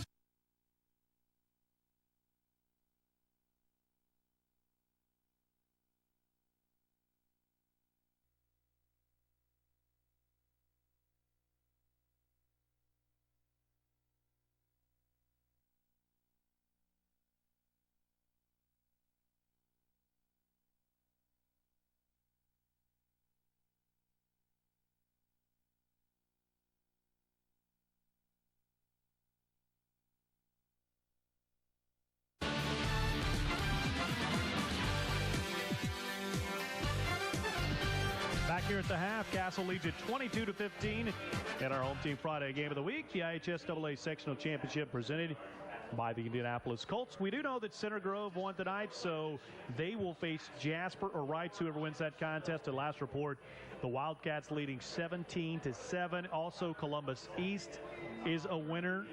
Or, excuse me, yes. Center Grove will play, Castle will play at Center Grove if they win. But Columbus East is also a winner, and they will play the winner of the Wrights-Jasper game. Excuse me on that. But we'll get it together, right? Right, we try to. It's halftime. What are you expecting out there? Here we go. We got some highlights from the first half of action. If you just joined us, Castle struck early and often. Mitch Gillis with a touchdown run. This is a 3-yard variety with 8:57 to go in the first quarter. Castle led it 7-0. And the Knights weren't done there. They would add another one. This is Andrew Finch.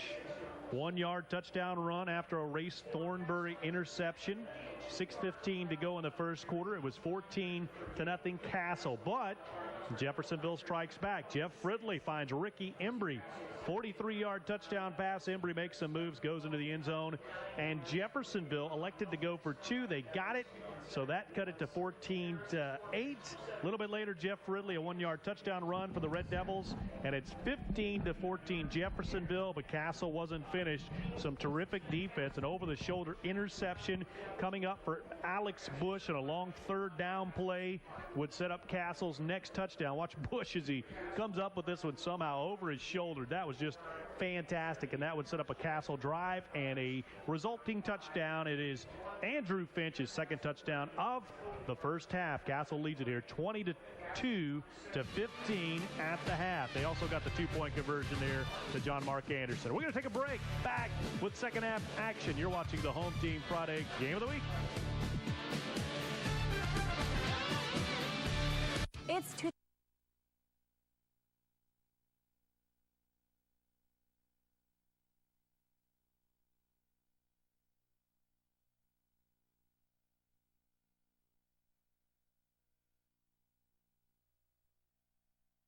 School football is starting up, and that can only mean one thing: Home Team Friday. Each week, we'll cover local teams across the tri-state area. Home Team Friday is in-depth coverage on local schools, players, and coaches. And Home Team Friday wouldn't be complete without the weekly MVP and Play of the Night. Watch all the highlights on WEHT Local and cast your votes on tristatehomepage.com. You can also check out scores, trivia, highlights, and much more. There's a flag in the backfield. Let's see what happens. It could be a 66-yard touchdown. Your sports authority will also bring you the Home Team Friday Game of the Week each Friday night on Local 7 WTVW. We'll pick one local game each week, have a tailgate party, give out prizes, food, and broadcast the entire game live. Spend Friday nights with your sports authority, high school football. Watch the Home Team Friday Game of the Week on Local 7 WTVW. Then switch over to WEHT Local at 10:35.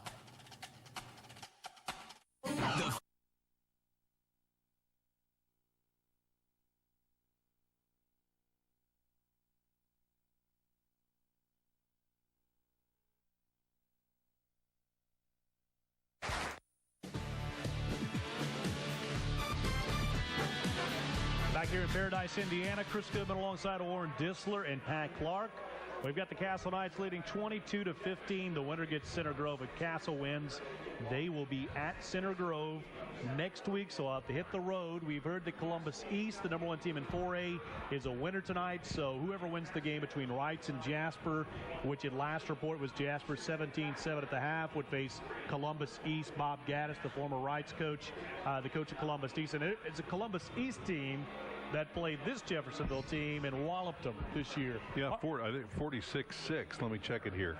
It was 41-6. 41-6. Yeah, they beat up on them. You know, I do think that Jeffersonville could do a good job of playing in the SIAC, the team that I'm seeing tonight.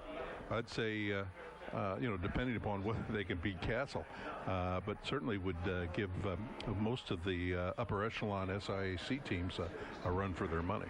Good squad. Fun to watch, too. Well, we were talking about the 5A and 4A sectionals, and let's not also forget that Mater Dei's out there playing tonight, going for their 2A sectional after knocking off North Posey in a fantastic game last week that we witnessed on the north side of Evansville up at Central High School, which was considered a home game for the Wildcats. But once again, we're taking a look at some of the sectionals around here, and you're going to see where the Wildcats may face a familiar foe, one that they faced a couple years ago in a really big regional game in Paoli. If Paoli is able to square off against Lawrenceburg, that one up, of course, in Paoli. The Rams can get that place rocking if you're not careful. You can hear them all the way in French Lick and Ireland and all throughout South Central Indiana.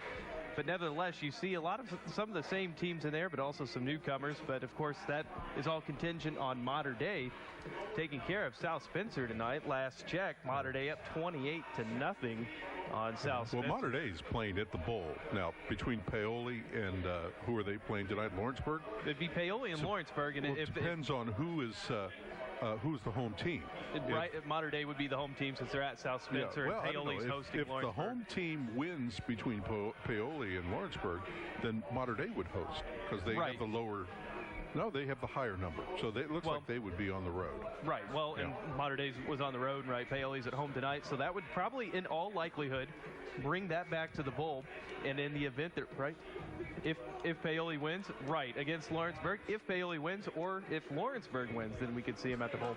Gets kind of confusing this time of year, doesn't it? There's 5 brackets, 5 classes, and so many brackets per class. But nevertheless, you also think about this. What happens if the Panthers are able to pull one out in the jungle up in Jasper, and then you set up a day-night doubleheader of high school football with Mater Dei and Wrights both hosting regional championship. Can't imagine a Wrights Columbus East game would be any fun. No, that'd be boring, low scoring, no action. Deja vu all over again. And that one would be, ironically, at the Bowl.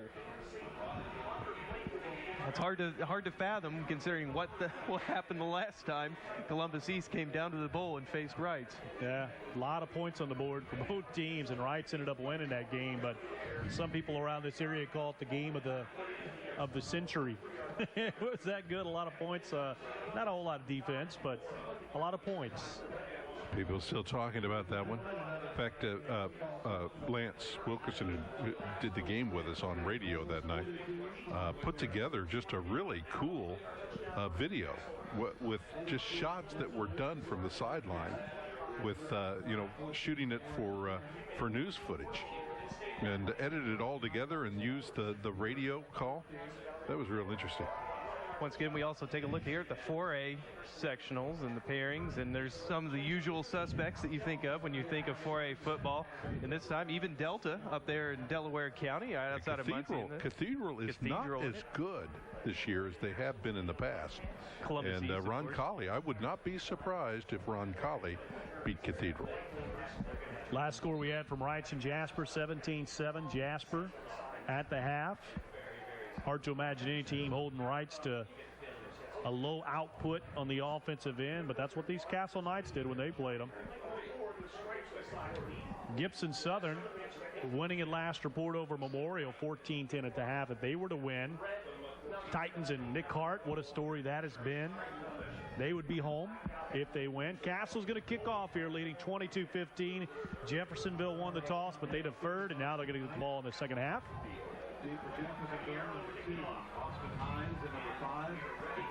Dangerous Austin Hines back to return it, as is Chandler. And the third quarter's underway. Looks like Chandler's going to take it on a bounce. Go between his legs. Going to pick it up, and he has nowhere to go. Castle swarming.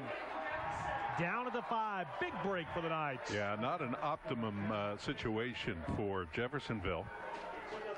I think that they kind of lost their momentum at the end of the first half, and now they continue to lose the momentum.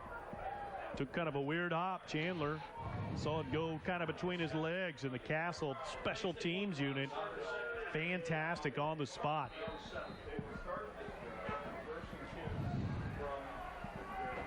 Ridley had a pretty good first half, but he had a couple of picks. Both teams had their share of penalties. Hand off to Hines. Not much room. I think that is, just the 8th run of the game? for them. They had 7, and that goes all the way back probably at the end of the first quarter. Actually, that'll be the 12th. That's Fridley's been the one who's been carrying the ball most of the time on some keeps. You got Hines who rushed for 1,200 yards during the regular season, but this team likes to air it out. Coach Lonnie Oldham said he was going to do that to try to keep pace with the high-scoring Knights. Pitch into the backfield. Hines. They dropped the stick there, so it was real close to what they needed. I think he picked it up. Nope, I think they're going to call him a little bit. Nope, they give it to him. They're bringing up the down marker and putting it shy of the first down marker. Starting in a hole, but they pick up a first down, are the Jeffersonville Red Devils. It's kind of what you'd expect from our home team Friday game of the week. This has been a slugfest between two rock-solid football teams. We knew coming in it would probably be high scoring, and it has. Could come down to who makes the defensive stand towards the end, if the first half was any indication.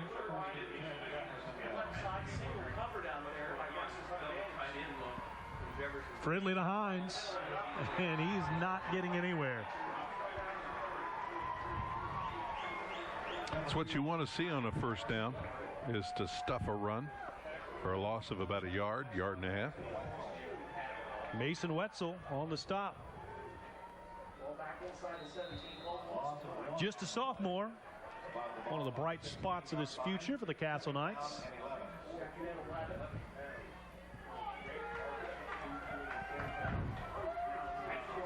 Second and about 11. Fridley fakes the handout. Rolling.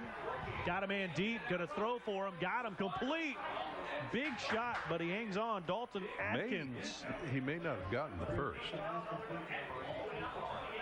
Let's see. I think it's going to be really close, probably, if not a first down. But Dalton Atkins took a shot, but boy, he held on here.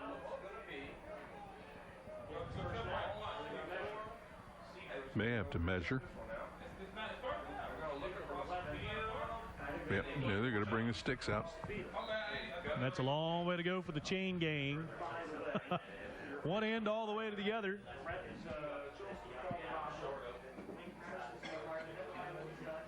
Would be third down and short, even if they don't get it. Jeffersonville on the verge of getting back-to-back first downs after getting pinned on the opening kickoff. This team has a lot of heart, much like Castle. We've had a good football game so far as they stretch out these chains. Well, it's been a while since the Indiana side of Louisville had a good team. I mean, with New Albany, Jeff down there, they have not been overly successful throughout the last 4 or 5 years. Clarksville, Providence used to be, but they're kind of down now. Got a lot of good basketball teams over there. You know, you look at New Albany and Jeffersonville, they've been pretty good throughout the years. That was a first down, by the way.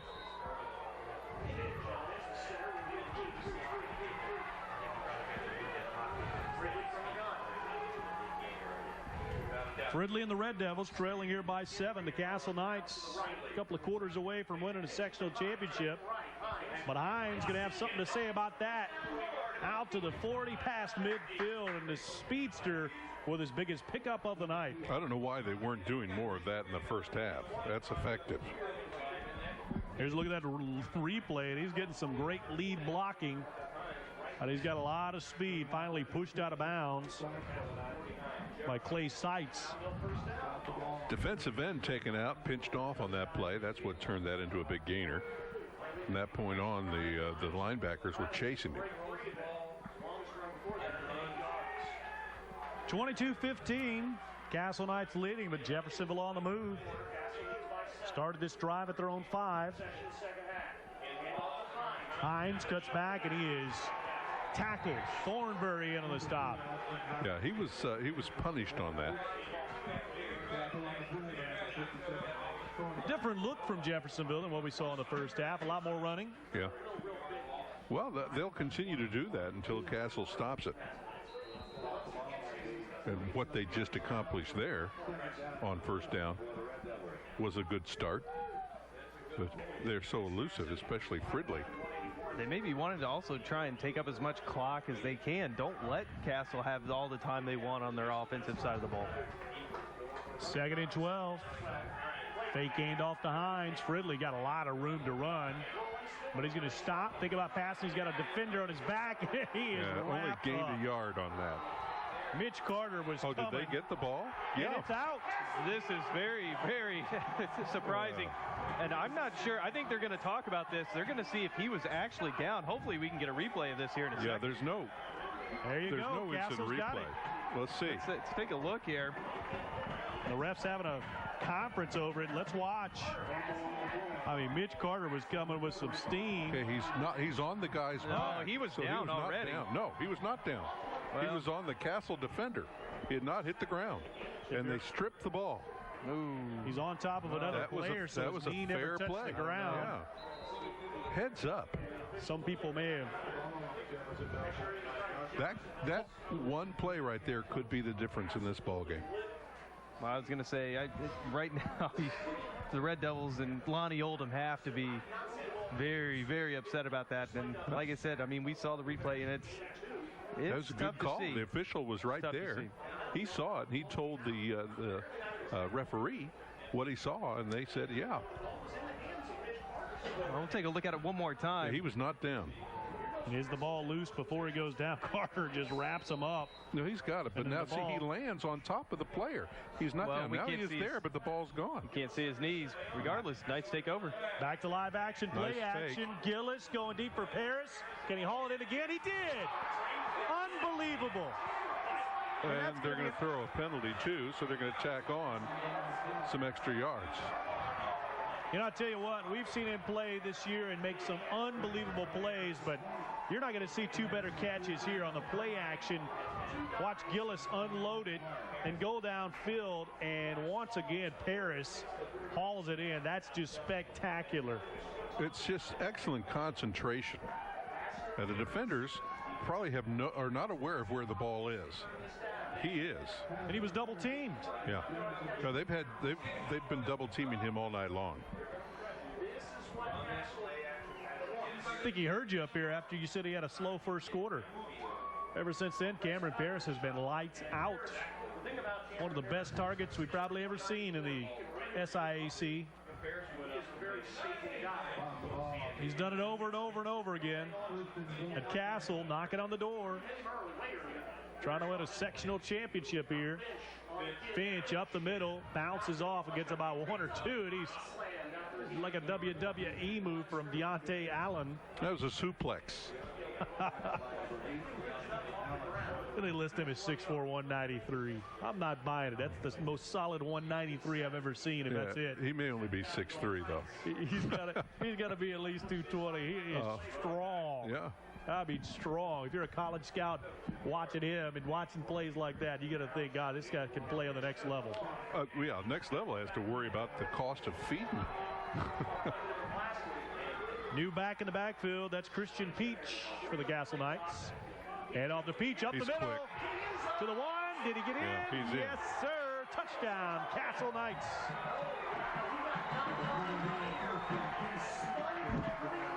Christian Peach.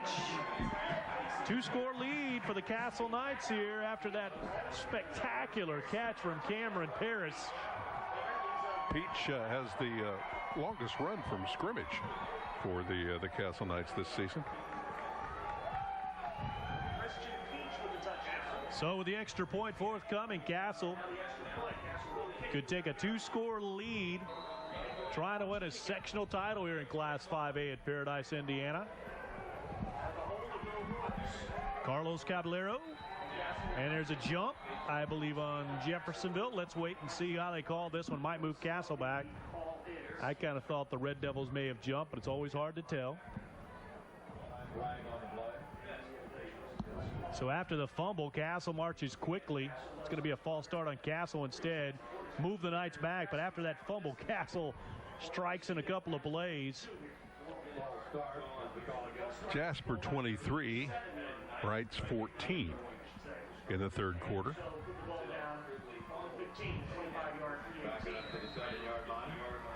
So the extra point. It's a 9-point difference, so they've narrowed it by one. Extra point, a 25-yarder from Caballero. It's up, and it looks good, and it is good. 29-15, the Castle Knights on top. Back after this to the Home Team Friday Game of the Week.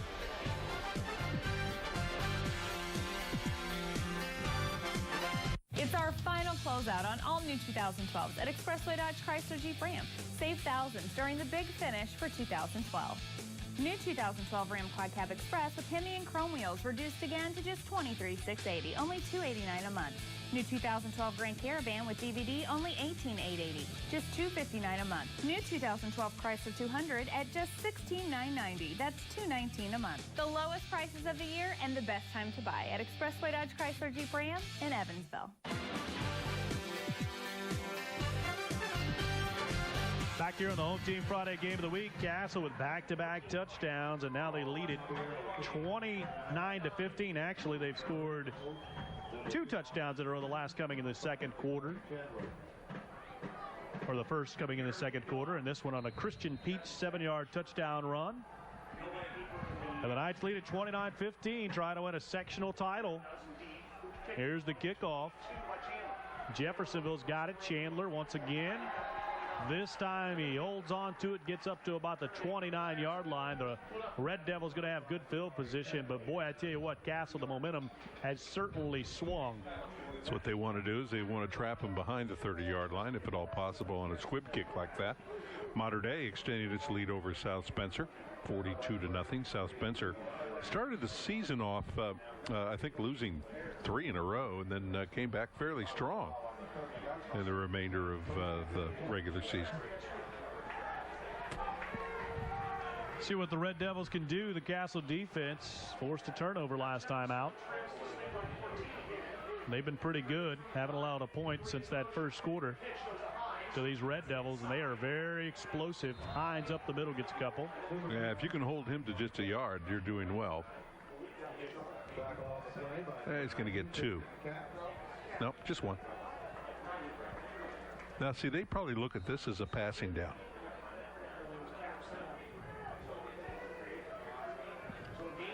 Still nice out tonight. This would have been a great night to come and watch a football game. Bring a blanket. Second and about 9. Fridley out of that shotgun. Dumping it off to Hines to the 25. Gets out past the 30, maybe the 33-yard line. So that's going to bring up probably 3rd and 5. We're glad you're joining us from wherever you're watching around the Tri-State. The Home Team Friday Game of the Week. Chris Goodman alongside of Warren Disler and Pat Clark doing some stats. And the rest of the crew doing a phenomenal job here tonight, bringing you live football action all season long. And we'll go as far as we can go as far as the coverage. Hopefully have a game next week. When they show this alignment, he normally runs back to his right. Not going to do that this time, though. Fridley thought about it. Thornberry's all over him, and he trips him up. That Race Thornberry's going to be a good football player someday, isn't he? Well, he is now. You mean at the higher level? I was being sarcastic. Yeah, I tell you what, he is fantastic. He's made play after play, and he likes I don't know if he does it every game because we don't see him every game, but the games we've done on TV, he has been fantastic every game. The cream is rising to the top, as they say. The Castle Knights have kind of taken charge here in the third quarter, starting to show their true colors. Redburn back to receive for the Castle Knights. Jeffersonville punting. Castle defense is flexing a little muscle here. Almost got it. Not going to go very far. Castle's going to have to get out of the way. Redburn, fair catches at about the 42. That's where the Castle Knights will take over, leading by 2 scores. And this game, certainly the momentum has switched up quite a bit. Yeah, you could see the momentum starting to drain away from Jeffersonville at the end of the first half. And they had an opportunity to come out, and they tried to come out and run the ball successfully and weren't able to do so. And, Castle, if they don't make mistakes, they don't get penalties, they pretty much can have their way with Jeffersonville offensively. From the 42-yard line is where the Castle Knights take over. 2-touchdown lead. Hand off to Finch, cuts back, got some room. 35, 30, got a first down and more inside the 30 to the 29. Jeffersonville's got some really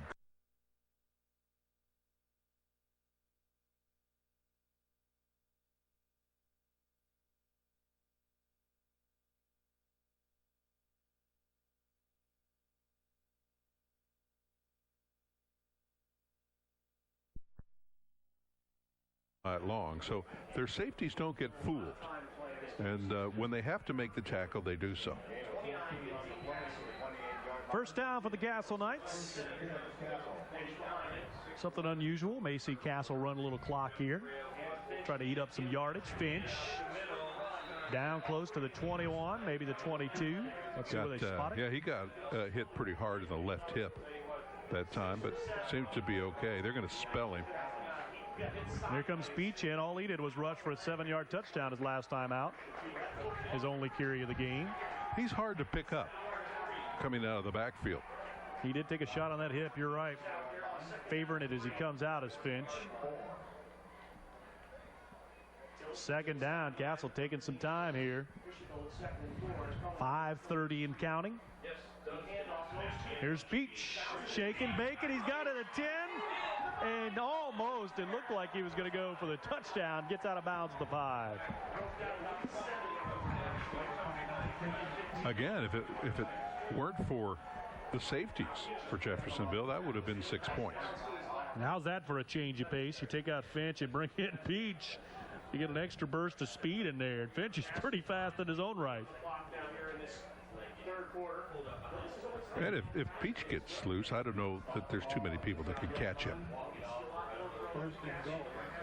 First and goal on the 5. He's just a sophomore. We're going to be seeing him next year for sure. Finch is just a junior, though. So you're going to see Finch and next year Peach. Gillis sees something he doesn't like. He's going to call a timeout. 29-15, Castle leading here. Let's take a quick break. We'll be back with more of the third quarter after this. Great design is now designed for all. Come see the all-new redesigned 2013 Outlander Sport at Expressway Mitsubishi. Built right here in the USA, the 2013 Outlander Sport is an Insurance Institute's top safety pick and comes with the best warranty in the business. The new 2013 Outlander Sport for just $17,490. 31 miles per gallon with 18-inch alloy wheels, power windows and locks, tilt, cruise, hands-free Bluetooth, and much more. Only $17,490. Expect more and pay less at Expressway Mitsubishi in Evansville.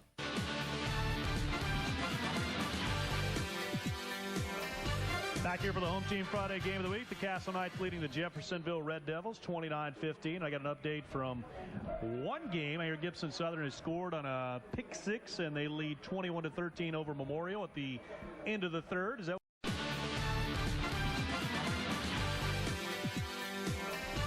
Back here for the Home Team Friday game of the week. The Castle Knights leading the Jeffersonville Red Devils 29-15. I got an update from one game. I hear Gibson Southern has scored on a pick 6, and they lead 21-13 over Memorial at the end of the third. Is that what you got, Warren? Checking to see.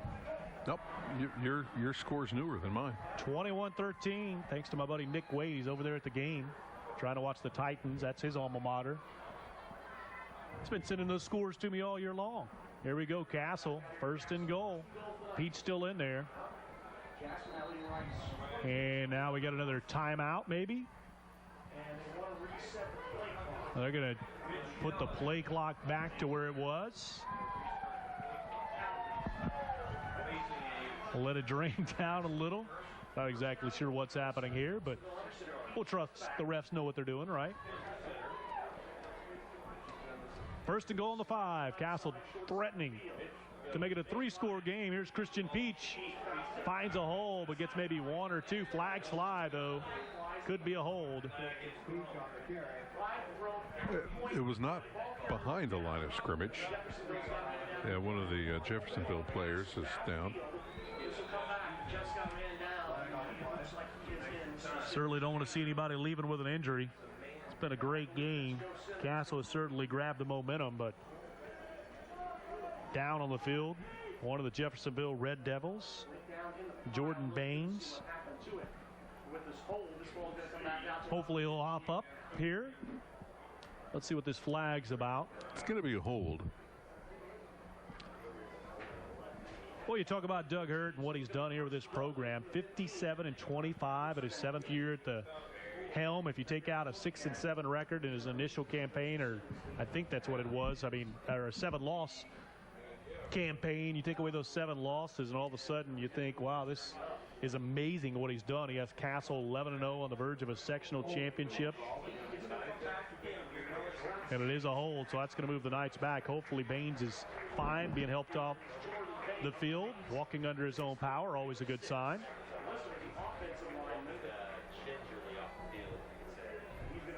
It's left leg.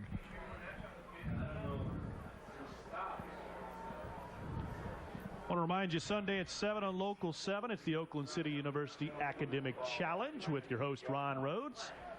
This week, it's defending champ Muhlenberg County versus Mount Carmel. Host Ron Rhodes and a quiz-style competition show brought to you by Oakland City University at 7 on Local 7, Sunday, November 4th. Back to action. Castle backed up all the way to their 15, but they still have a 1st and goal.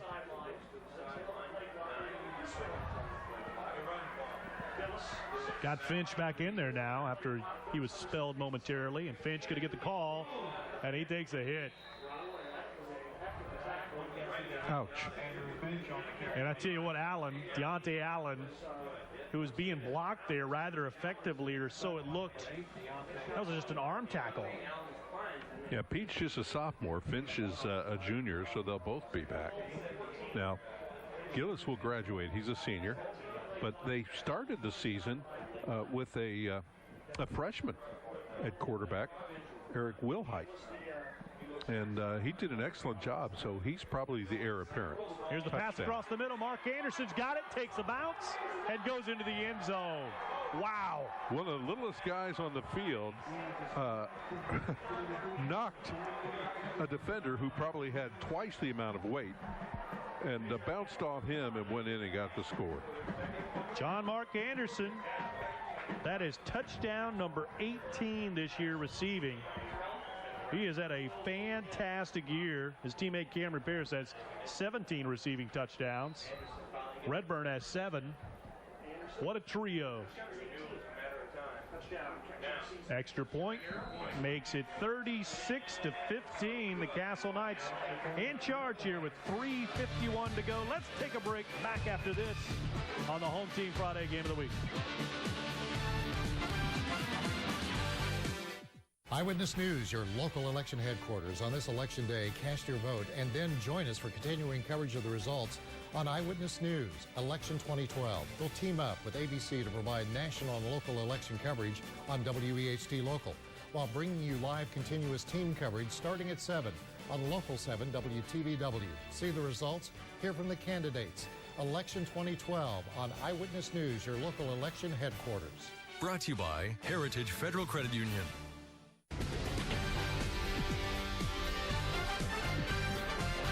We are back here at Paradise, Indiana. Castle High School leading at 36-15. If you go back to the first quarter, with about 1:45 to go in the first quarter, Jeffersonville led at 15-14. But since that point, it's been all Castle.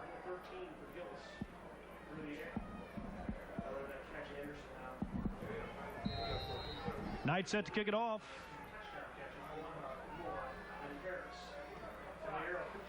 High kick. Allen's going to field it about the 28-yard line. Out to about the 33. That's where Jeffersonville will take over. I want to mention that we are streaming this game live on tristatehomepage.com. Just click on the blue banner in the top right that has Jeffersonville Red Devils versus the Castle Knights, and enjoy. We also have live updated streaming stats after each play, so if you want to know how many completions Mitch Gillis has, it's there for you. How many yards Finch or Peach has, you can figure that out. Close up, close game now between Jasper and Wright in the fourth quarter. Jasper just 2 points ahead, 23-21. So wow, the Wrights Panthers putting on a surge. Pass to Hines. Going to get out past the 31-32. He's not going to get any yards. You know, that worked a couple of times through the first half, and Castle has really hammered down on that play here in the second half. I think that Jeffersonville's offensive line is tired. If you notice, a lot of them holding, down at their knees and breathing pretty heavily. So where they were getting blocking out there, they're not anymore. Been on the field for a long time here in the second half. Now they got 4. This is where they line everybody up, and then the quarterback runs. Use them for blocking. Fridley out of that shotgun. Right on the money. Quarterback draw. Not going to get much. No. All of a sudden, the Castle defense is really just flexing their muscle. Jeffersonville was doing such a good job moving the ball in the first half, with the exception of a couple of interceptions and maybe some penalties. And now Castle, the defense, is really, they have turned it up a notch. It makes you wonder what Doug Hurt said during the locker room speech. Well, eliminate the mistakes. Don't have penalties. Don't fumble the ball. 2:35 and counting here in the third quarter. Fridley got all kinds of pressure, gets rid of it. It's complete to Chandler, and he's not nearly close enough for the first down. So probably the punting unit coming on, unless you go for it on 4th and about 5 here. And it's still too early. And I think they may. Yeah, they're not showing a punter. It is the playoffs. 4th and 5, 2:04 counting. And it looks like Jeffersonville, unless they're going to try to draw Castle off sides. Let's see. They can also punt from this formation as well. Drop kick's not out of the question, especially if the secondary is not paying attention. 4th and 4. They're going. Fridley rolling out. Going deep down the field. Got a man batted down by the Knights. Well, now that will play havoc against the Red Devils, because it puts Castle right in range of scoring again. Clay Seitz batted it down. Here's the replay. Fridley had a little bit of time that time, but throws the pass downfield, and Seitz tips it away, almost intercepted it. The secondary for Castle has been spectacular, really, from the second quarter on. See if they don't go to Paris down about the 10-yard line. Minute 40 and counting here in the third quarter. And Castle could celebrate a sectional championship thing on. Here's Peach down to the 34. Doug Hurt probably content to have his team run the clock here and use up as much of that clock as you can against a pretty high-powered offense, but the Castle defense has been supreme. You just keep waiting for Castle to break a long one here on a run. Mater Dei wins sectional championship by a final score of 42-0 over South Spencer. Peach down to the 30, so the Wildcats move on. Boy, what a game last week between them and North Posey. I hated to see either team lose that game. We did that game, and it comes down to a kid, Jacob Fleming, making a 42-yard field goal at the gun. And what a great season for North Posey. But I really thought whoever won that game had a really good opportunity to at least go to state, if not win state. Now Mater Dei, sectional champs. We'll be taking on either Paoli or Lawrenceburg. 3rd and 2, hand off to Peach. Probably not going to get it. Yeah, it's close. About a yard shy. 4th and maybe 1. The Knights probably going to go for it. Hard to punt from the 30. Ellen, correct me if wrong, but was the last time that Mater Dei faced off against Paoli back in 2008? Yeah, Paoli beat them. And that was a great game, actually, in Paoli, where the Rams snuck out a close win. I think it was by about 3 points. Yeah, they had that running back who just wreaked havoc against Mater Dei, picking up over 200 yards personally. You know, that kid never went to college, never played college ball. 4th down when we come back. Castle's got it in a 21-point lead. Back after this, the home team Friday game of the week. Come down this weekend to the Super Flea Market, where hundreds of dealers have thousands of items, all at low, low prices. Also, be sure to visit our shop next door, Super Flea Market 2. New, used, big or small, the Super Flea Market has it all. Check us out at I-164 and Kentucky Avenue. Joe Donnelly has represented Indiana for 6 years, but for the last 4, he's voted with Barack Obama. Donnelly voted for Obamacare, which cut Medicare spending $716 billion, $11 billion in Indiana alone. He voted for Obama's budget that included $1 trillion in higher taxes on small businesses. After voting for Barack Obama's agenda, Donnelly wants us to give him a promotion. Don't promote Joe Donnelly to the U.S. Senate. American Crossroads is responsible for the content of this advertising. It's 2012 truck clearance time at Expressway Ford, and we have way too many 2012 F-150s that must go, regardless of profit or loss. Like this 2012 Crew Cab F-150 4-wheel drive XLT, loaded, original MSRP was $37,965, now $26,500. That's over $11,000 off. All of our 2012 F-150s have been reduced and are ready for delivery. Only at Expressway Ford in Mount Vernon, Indiana. We are the Tri-States truck giant. On Rules of Engagement, here's your lunch. If you don't break some rules, definitely register for this. You're missing all the fun. Here's a little secret. Women enjoy sex too. That's not been my experience.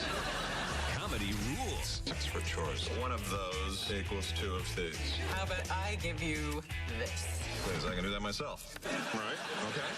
Rules of Engagement. Weeknights at 8:30 p.m. on Local 7 WTVW. Come down this.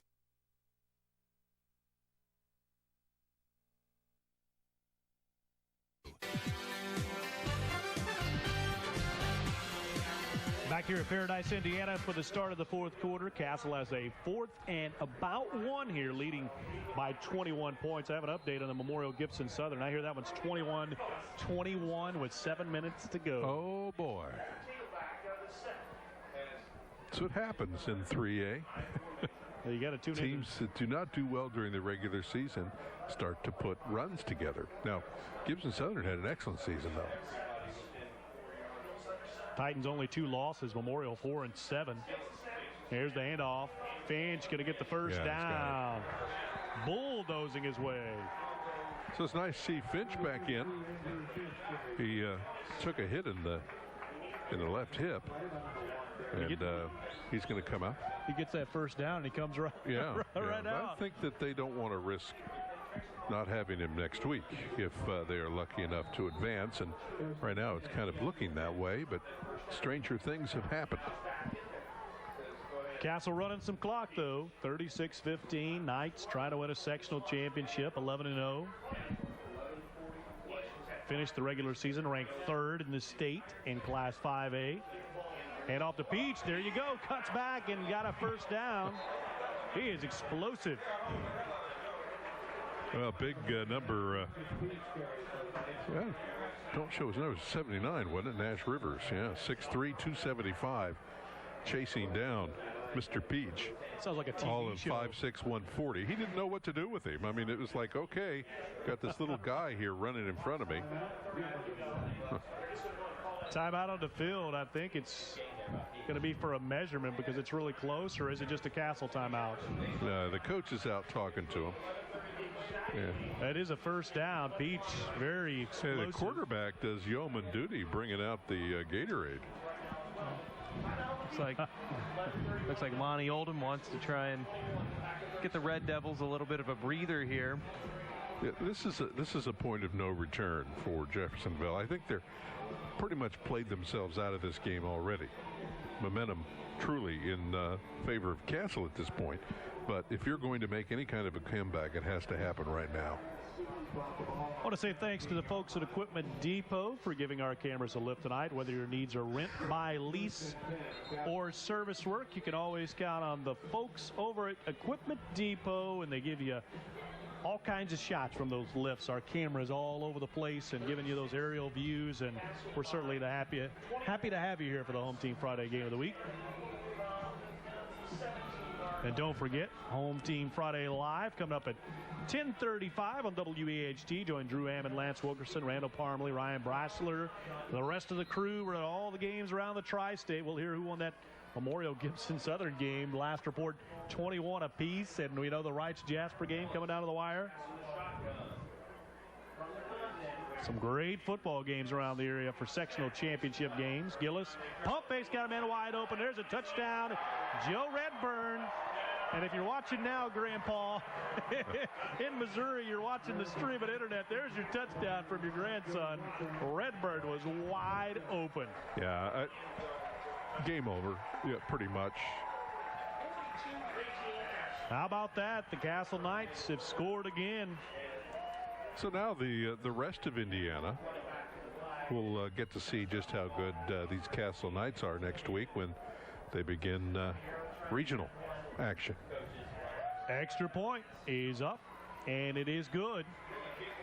43-15, Castle on top by 4 touchdowns. This was a 15-14 Jeffersonville lead late in the second quarter, but now Castle all over it, well on their way to a sectional title.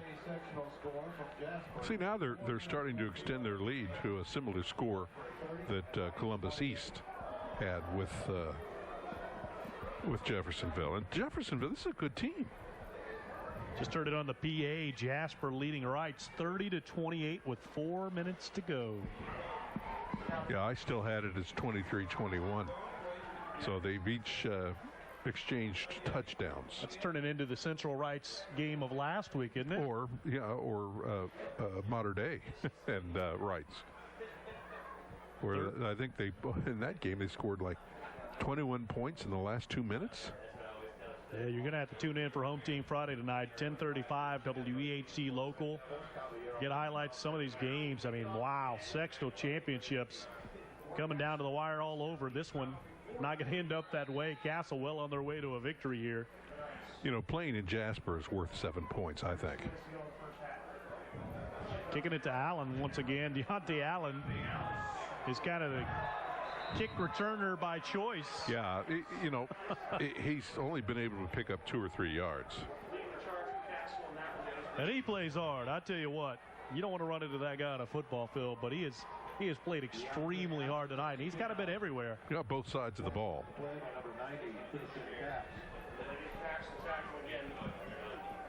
Jeffersonville's going to start from their own 32. I want to say hi to my friend Joe Willis, watching tonight. Told me he watches the Home Team Friday game of the week almost every week. Said he'd be watching tonight's game between Castle and Jeffersonville. Hope you're enjoying this one. Pass incomplete. Joe's one of those guys on the senior Olympic team. They play basketball, and he's one of the seniors, and they go up and win represent Evansville very well. They got a team of guys just from Evansville. No, in the White River games? Play basketball, and they go up in the senior games, and they win. I don't think they won last time, but I know they've won in the past. What if they have the two-handed set shot? Those guys are great. Joe's a left-hander. I tell you what. I could join them. I've got that 2-inch vertical leap ability. Here we go. Fridley dumping it off to Allen once again. May have the dirtiest uniform of all tonight. He has been in on so many plays. I wonder if he plays basketball too. He is a load. Well, we have basketball to look forward to.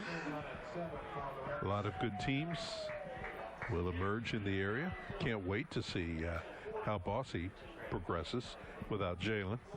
Yeah, Jaquan Lyle coming back. Yeah, Lyle. Being recruited by everybody. As a junior this year. He's going to have his choice of where he wants to play. Narrowed it down to 10. Fridley with a bullet. Almost picked off. Tipped that time. And we've seen it again. Boy, Seitz has been kind of money on the spot there in a couple of those passes across the middle. Getting his big paw up there, and he did it again. And talking about basketball, how about looking at IU this year? Yeah, preseason #1. Nothing wrong with the Hoosiers, right? Not right now. And it just it's kind of nice to see how Tom Crean has kind of revived that program after the Kelvin Sampson era. They're hanging on to their players, whereas a team like Kentucky, they're one and done. Yeah, so Kentucky may not be quite as good this year. I don't know. I saw that exhibition. They look pretty good to me. But Here we go. The screen's not going to go anywhere. Castle's defense. Boy, they telegraphed what they were doing on that play. I mean, the Castle defense is kind of dictated. I know the Castle offense has scored some points, but really the Castle defense has dictated the outcome of this game. I mean, and again, look where they're taking over. They have been lights out here. 10:20 to go, and it's 43-15.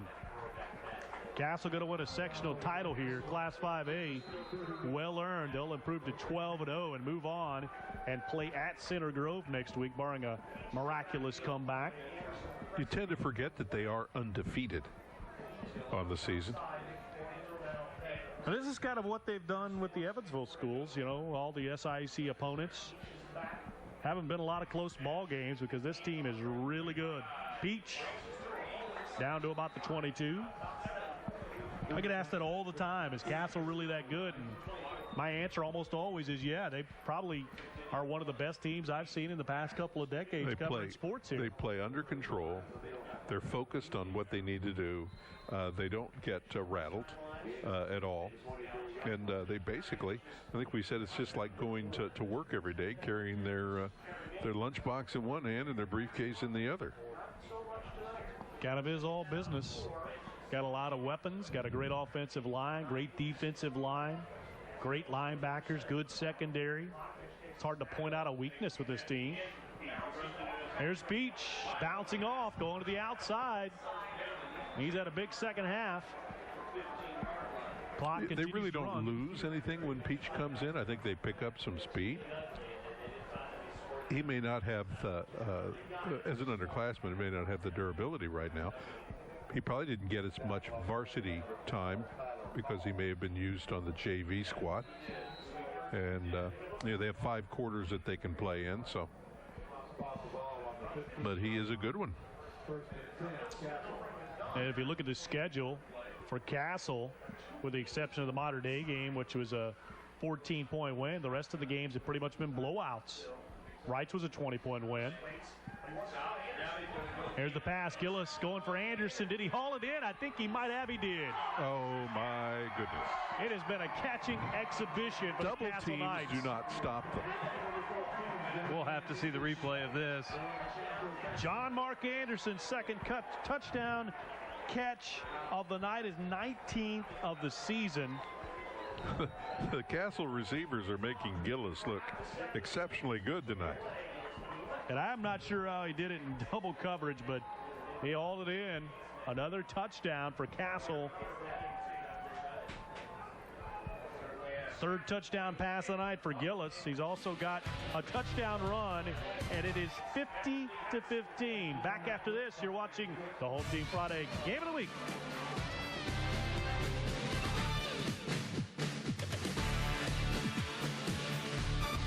Eyewitness News. We work harder all day, every day. We keep it local because local news affects you.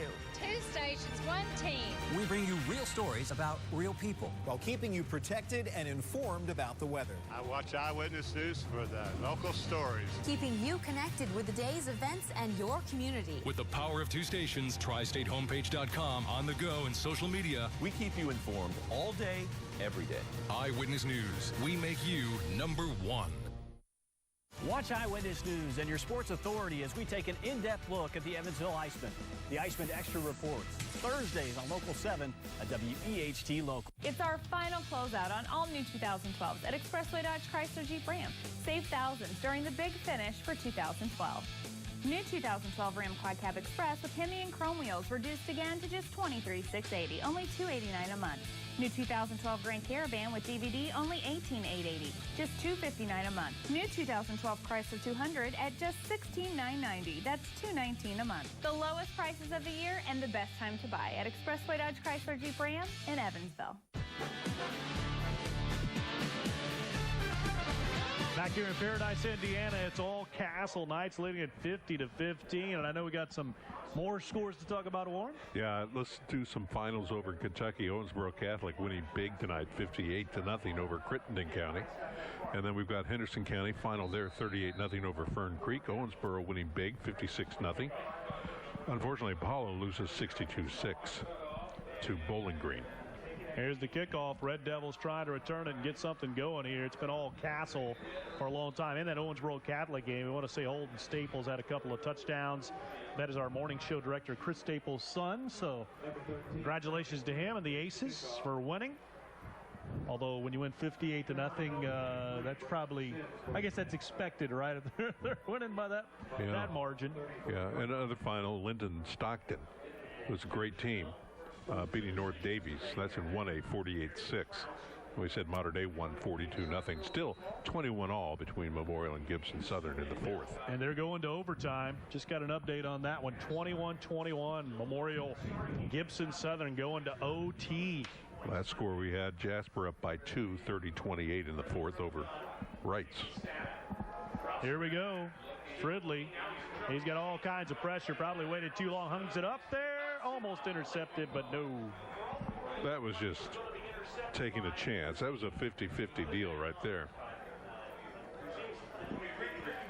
I want to remind you to tune in to Home Team Friday. We're going to have highlights of a lot of games around the area. Drew Ammon, Lance Wilkerson, Randall Parmley, Ryan Brassler. 10:35 on WEHT. Some of those games we hear Gibson Southern Memorial going to overtime, tied at 21. Winner wins the 3A sectional title. And then we got Wrights and Jasper. Last we heard, Jasper leading 30-28 in the fourth quarter. A couple of minutes left to go in that one. And Union County looks like they're going to lose tonight, trailing 10-0 to Murray. Fridley down the field, almost picked off. Yeah, Michael Mulzer right there.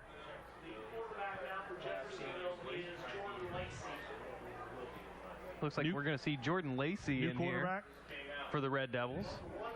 So I'm not sure whether Fridley may be done for the night or maybe shaking off a little bit of pain after being chased around by the front line of the Castle Knights. But we'll see Jordan Lacey, the senior, 5'10", 185, take over for the Red Devils. No, they got Fridley back in. So maybe he was just out for one play. Fakes the handoff, throws it. Allen almost caught it, almost picked off. Evan Merkley diving, couldn't come up with it. Well, 4th and 10, I guess they will go for it again. Well, they may be bringing a punter in this time. And probably should, because last couple of times it's led to Castle just scoring a couple of easy touchdowns when they're inside the 35 or 40 with a team with this many offensive weapons. Last thing you want to do is give them field position like that. And really, that's probably the reason this game has become such a blowout at this point. No doubt about it, Jeffersonville's played hard, but they ran into a pretty doggone good Castle team tonight. The Knights have had an unbelievable season. Here's the punt. Going to take a couple of hops, and Castle's going to take over at about the 41-yard line. Well, Jeffersonville has had a storied history of sports, and I believe that they are best known for it right now as being the school of which Papa John's CEO and founder of that pizza franchise went to school. William Randall, new quarterback in for Castle. They got a host of new players. Try to get all these names in as we can. I believe Matt Fuller in there running back. Hand off to Fuller. Fuller going to get a couple of yards. Castle going to try to run some clock and take this one to the house and win a sectional title in Class 5A. And the Knights have a player down. Hopefully he's okay. Looks like Justice Woodall. It's going to bring on the trainers. Castle leading here by 35. I want to remind you, Sunday at 7 on Local 7. It's the Oakland City University Academic Challenge. Defending champ Muhlenberg County versus Mount Carmel. Join meteorologist Ron Rhodes in a quiz-style competition show. Defending champ Muhlenberg County in action in the first week. Facing Mount Carmel every Sunday at 7 on Local 7. As they work on getting Woodall to the sidelines so we can continue this game. He gets a warm round of applause from the Castle faithful. Pretty good crowd tonight here for Castle.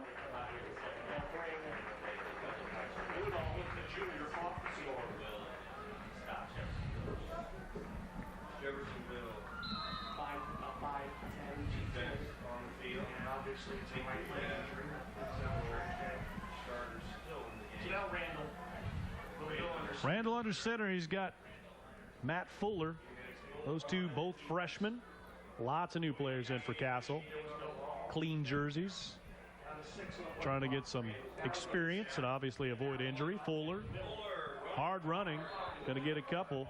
That's going to bring up 3rd and 5, maybe 6. I want to remind you, some of the sectional championship games are coming right down to the wire. We heard Memorial and Gibson Southern in OT tied at 21. It's 2012 truck clearance time at Expressway Ford, and we have way too many 2012 F-150s that must go, regardless of profit or loss.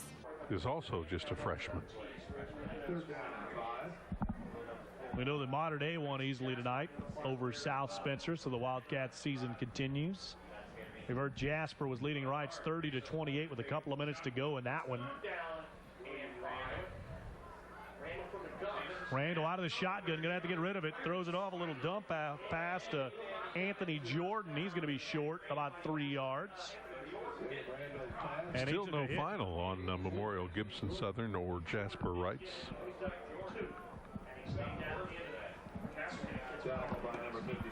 So another player down on the field for Castle injured. This time it's Anthony Jordan. It's going to be a punting situation for Castle. Gain of 2 on the play to the 47. 4th and about 4. 4th down and 3. Castle's going to play at Center Grove next week. That's what you get for winning your sectional title, having to go on the road and play at Center Grove in the region championship. Not going to be easy, but you got to like their chances as Jordan walks off the field under his own power, but you got to like the fact that Castle has so many weapons on offense. They're good offensively, defensively. You got to think that they have a pretty good shot even going on the road. Yeah, every step they go, though, in this tournament, the competition just keeps getting better and better. Ryan Arsenault on the punt. How many players do they have? There's a flag on the field. Did you count them up that quick? I didn't count that many. Your math's got to be pretty good if you added that up that quickly. Yeah, now he's getting off the field. I think when they threw that flag, they had too many players on the field. Going to go against Castle, though. Moving the Knights back. Yeah, the 12th player made him jump off sides. 50-15, 6:53 to go. Arsenault, another chance. Jeffersonville's got a couple of players back, waiting to field this one, trying to block it, and almost. I think it was a nice bounce there. All the way down to the 26. Good punt from Arsenault. You got Evan Watkins down there. Didn't look pretty, but it was effective. Well, there's still 6.5 minutes in this game. Wrights a winner over Jasper, 31-30. There you go. 31-30. The Wrights Panthers have won. Oh, that had to be a great game. So Jasper was undefeated and are no more. How about that? Unless that's wrong, Wrights 31-30. The Panthers in the absolute thriller at Jasper. They were losing 17-7 at one point, so they rallied, put some points on the board, won on the road. And the beat goes on for the Wrights Panthers. They started 1-3. They've won every game since that point. Castle's safeties are playing 20 yards off the line of scrimmage. Fridley back to pass, throws a complete flags fly, though. Embry going to make the catch, but this one may come back. There's a flag down. We don't have a final on Gibson Southern and Memorial, but we know that game was 21 apiece going to overtime. But how about the Wrights Panthers, 31-30? Two excellent. Had a field goal at the end. Two excellent football teams there going down to the wire. Johnson must have driven them down the field and gotten them in field goal range, and they kicked it at the last second. I'm going to have to call my wife to record Home Team Friday in case I miss it on the drive home to see what happened to that one. 10:35 on WEHD. Home Team Friday highlights of all those games and more. Penalty on Jeffersonville, but looks like Wright's a winner, 31-30 over Jasper. Memorial Gibson Southern in overtime at 21 at last report. With Drew Hammond, Lance Wilkerson, and the crew, they're going to have their work cut out for them getting those highlights on the air tonight with some of these late finishes. Well, I hope they got some footage on the winning field goal. I don't know. You should do that. If you were going to cover Jasper, you'd have to be up there in the first half, wouldn't you? Well, with 4 minutes to go, it was Jasper 30-21. Yeah. And Wright somehow in 4 minutes got a touchdown and a field goal. That's got to be spectacular. Here's Embry on the catch. He's elusive, has a touchdown tonight, gets him out to the 35. But how do you score 10 points on a running team here in 4 minutes? I don't know. There was 21 points scored in 2 minutes. Had to almost get an onside kick or something. Yeah, either that or an interception, fumble. Who knows? Might have been onside. Exactly. Fridley going to run it. Makes a move, gets some extra yardage. Certainly has played hard tonight.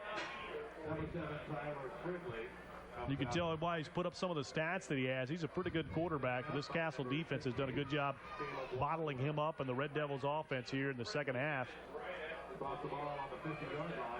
And Jeffersonville, good sportsmanship on their team as a whole.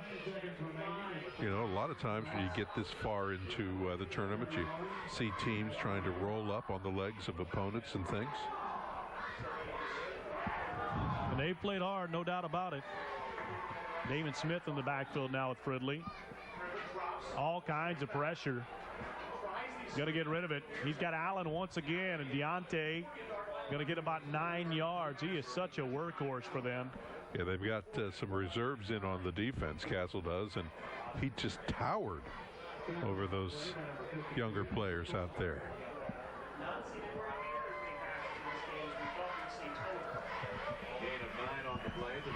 Castle going to move on.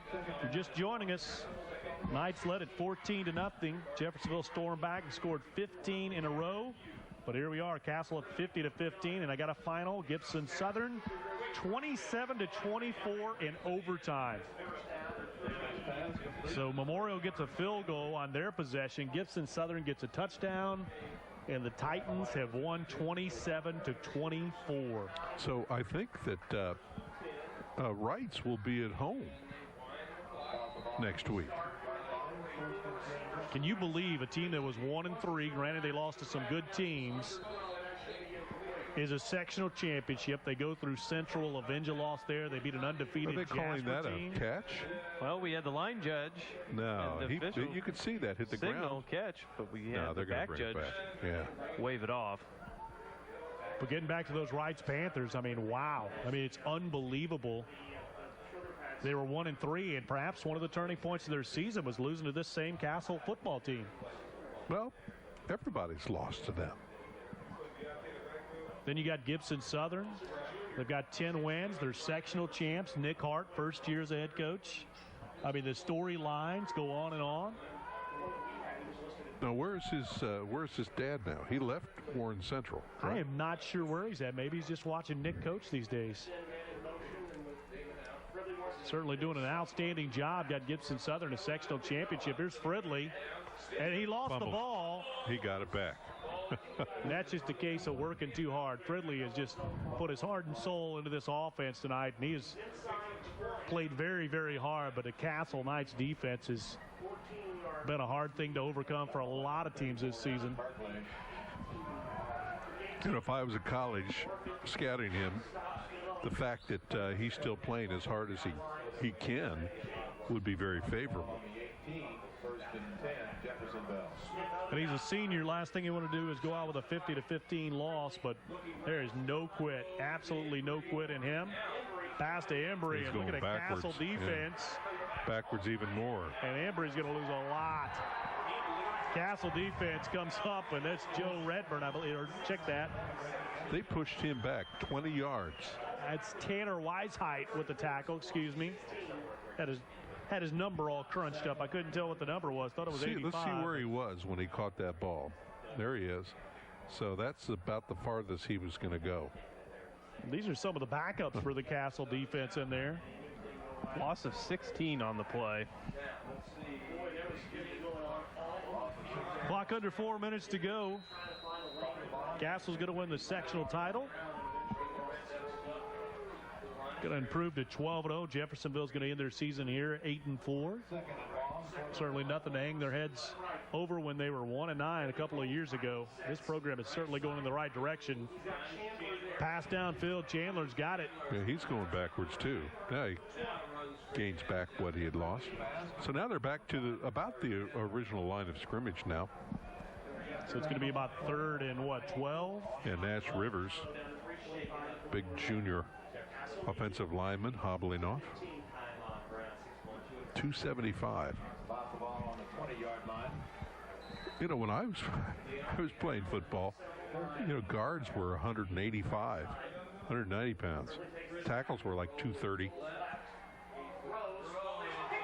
And that ball is almost intercepted. You know, if had that been 4th down, that would have been a good play to drop the ball. 4th down and 12 now for Jeffersonville. Here's the replay. Right. Pacers lost tonight to Charlotte, 90-89. It's the only NBA game I'm interested in. So 4th and 12 for Jeffersonville here. Wright's a winner tonight. Gibson Southern a winner. Mater Dei a winner. Castle's going to win. Those are your sectional champs. Wright's on a field goal, I guess. 31-30 is the score we hear. Pass down towards the end zone. Embry is going to get in. Touchdown, Jeffersonville. No quit in these Red Devils. How big was that potential interception that was dropped, huh? Doesn't really matter in this game now. Extra point forthcoming. And then maybe an onside kick. Great catch for Embry. Led this team in receptions coming into this contest and also touchdowns. And he's got 2 more TDs tonight. Extra point could make it 50-22. It is up. And it is good. 50-22, the Castle Knights. Less than 3 minutes away from a sectional title. It's 2012 truck clearance time at Expressway Ford, and we have way too many 2012 F-150s that must go, regardless of profit or loss. Like this 2012 Crew Cab F-150 4-wheel drive XLT, loaded, original MSRP was $37,965, now $26,500. That's over $11,000 off. All of our 2012 F-150s have been reduced and are ready for delivery. Only at Expressway Ford in Mount Vernon, Indiana. We are the Tri-States truck giant.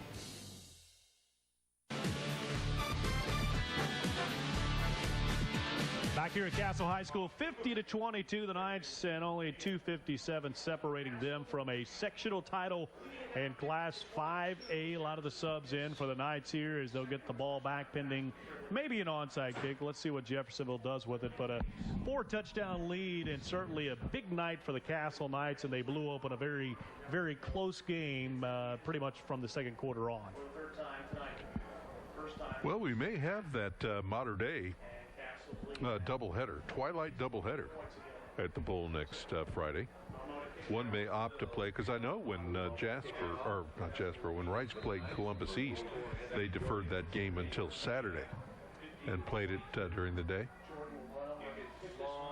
Anthony Jordan back into the game. He was injured momentarily. Going to return this one about the 14-yard line. So Mater Dei will either play Paoli or Lawrenceburg. And that's a pretty good drive for Lawrenceburg. That's a good 2.5-hour drive, almost 3. Bordering Cincinnati. That's right. Yeah. And you got Wrights is going to face Columbus East. Wrights was down 10 with about 4 minutes to go, or 9, excuse me, and they somehow win 31-30. Mater Dei will play Lawrenceburg. We now hear from the truck. Right. And Wrights, Columbus East. Boy, that was 2 years. Was that 3 years ago? That was 3 years ago. 4 years ago. It seems like it was just yesterday. But I think the Panthers never led. Well, Lance is going to want to come on board for that one. You know, the Panthers, I don't think, led that entire game. Oh, they're playing at Lawrenceburg, Mater Dei is. Okay. So the Wildcats will be on the road. 2 road games back-to-back. That might set them up for home. It's for a semi-state match if they're able to get past Lawrenceburg, though. Last time we saw they'll see Ritter probably. The Ritter Raiders. There we go. Handoff to Fuller. Maybe lost of 1, maybe 2. Bring up third at about 13. But Castle's got this one in the bag. Under 2 minutes to go. They're going to move to 12-0. And join Wrights, Mater Dei, and Gibson Southern as sectional champs tonight.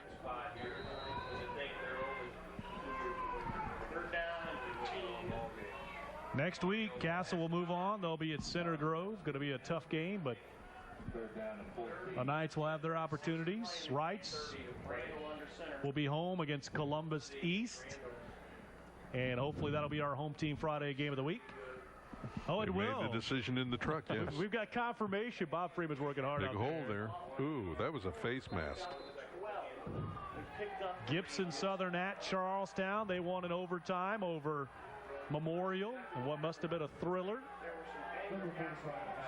Mater Dei at Lawrenceburg, so that's your schedule for next week. Linton Stockton will play West Washington in 1A. Not sure how they're getting me stuff in the truck. Those guys are working overtime out there. Thanks, Bob. Our producer, Bob Freeman, on the ball tonight. Johnny on the spot, telling giving us the go-ahead that we might cover it. No, we will cover it. Here's the punt. Not going to go very far, about the 21-yard line. Jeffersonville's going to take over there with a chance with 38 ticks left. So our game of the week next week will be Columbus East at Wrights. And I don't know if you're a fan, if you're a high school football fan, you got to remember when they played. That's Bob Gaddis, the former coach of Wrights. When the last time those two played at the bowl, I don't even remember the score, but I think it was 60-something. 63-61. It was in the 60s, and that was one of the craziest games of all time. And you look at a Wrights team that scores a lot of points. You look at a Columbus East team that scores a lot of points, and you think it might just happen again. You know that Jeffersonville's going to want to score here.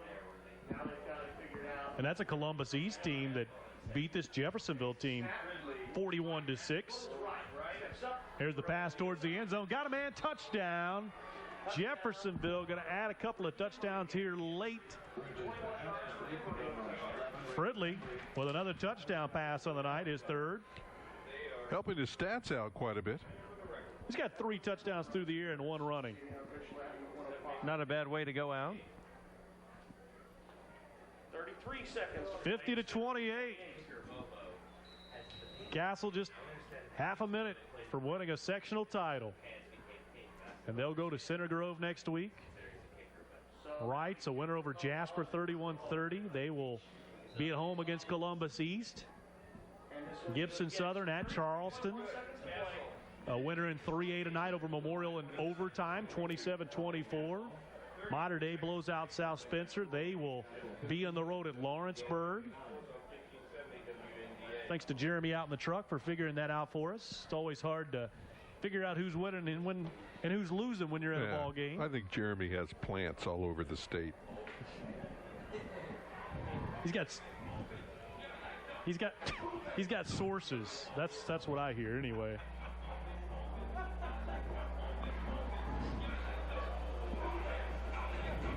Give one more shout out to Equipment Depot. Thanks to those guys for giving our cameras a lift tonight. Whether your needs are rent, buy, lease, or service work, you can always count on the fine folks at Equipment Depot for giving you the aerial shots that we get from up top like this. A lot of low numbers out there between the 50 and the 40-yard line.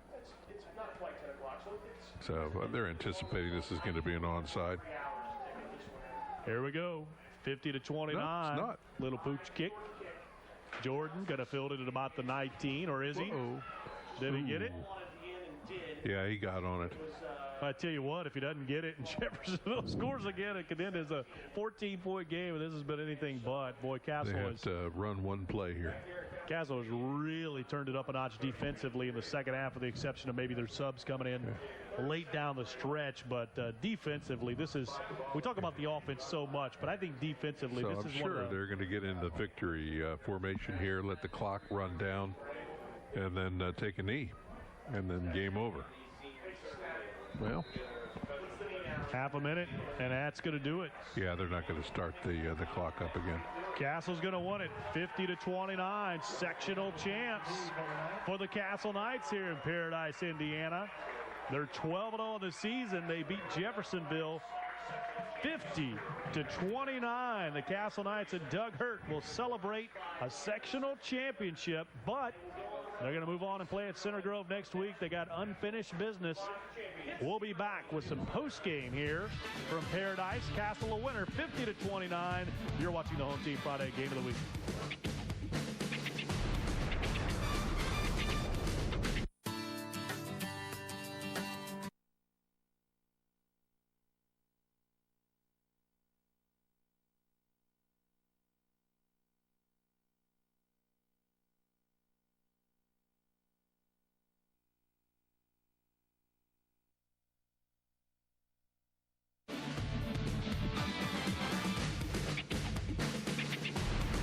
Back here on the Home Team Friday Game of the Week, the Castle Knights are sectional champs 50-29. The Knights move on in Class A. They'll play at Center Grove next week in Class 5A for the regional championship. And I know you've been working pretty hard on some stats tonight, Pat Clark, because there have been a lot of them, especially for the Castle Knights. Well, now considering that we've been hearing about Wright and Columbus East being at the bowl next week, I might want to ice down my hands all throughout the week because they may be on fire from typing so much next Friday night. As we know, those two offenses have shown their abilities. But we'll talk about tonight's offenses, both the Knights and the Red Devils. Let's take a look at the Castle Knights. Mitch Gillis, a very effective and efficient night, 11 for 16, 188 yards. He had 3 touchdowns. One of those going to Cameron Paris, who had a touchdown of his own. Also, Andrew Finch, 17 carries, 73 yards. He had 2 scores. And Christian Peach even got in the game late, had 57 yards on 8 carries, and found pay dirt himself. On the other side of the ball, the Red Devils, well, it was a way to go out for Fridley. 29 of 44. A lot of going through the air. 223 yardage. He had 3 touchdowns. He did have 2 picks in the first half. Also added 42 yards on the ground and a touchdown. Austin Hines, very tough sledding against this Castle defense. 9 rushes for 45 yards. But Ricky Embry, a night to remember, 7 receptions, 103 yards, 3 touchdowns, 2 of them coming in the last quarter itself, as we're seeing 50-29, and on the field, the Castle Knights are receiving their sectional championship. Yeah, they're getting down and posing for the official picture, and there is the sectional championship trophy, shaped like the state of Indiana. That's appropriate. Braden Sims and Hunter Daniels holding that trophy up as the rest of the Knights gather around. 50-29, the Castle Knights sectional champs. We're going to take a break, be back with some more post-game activities, run down the schedule of where everybody's playing next week. You're watching the Home Team Friday Game of the Week post-game show.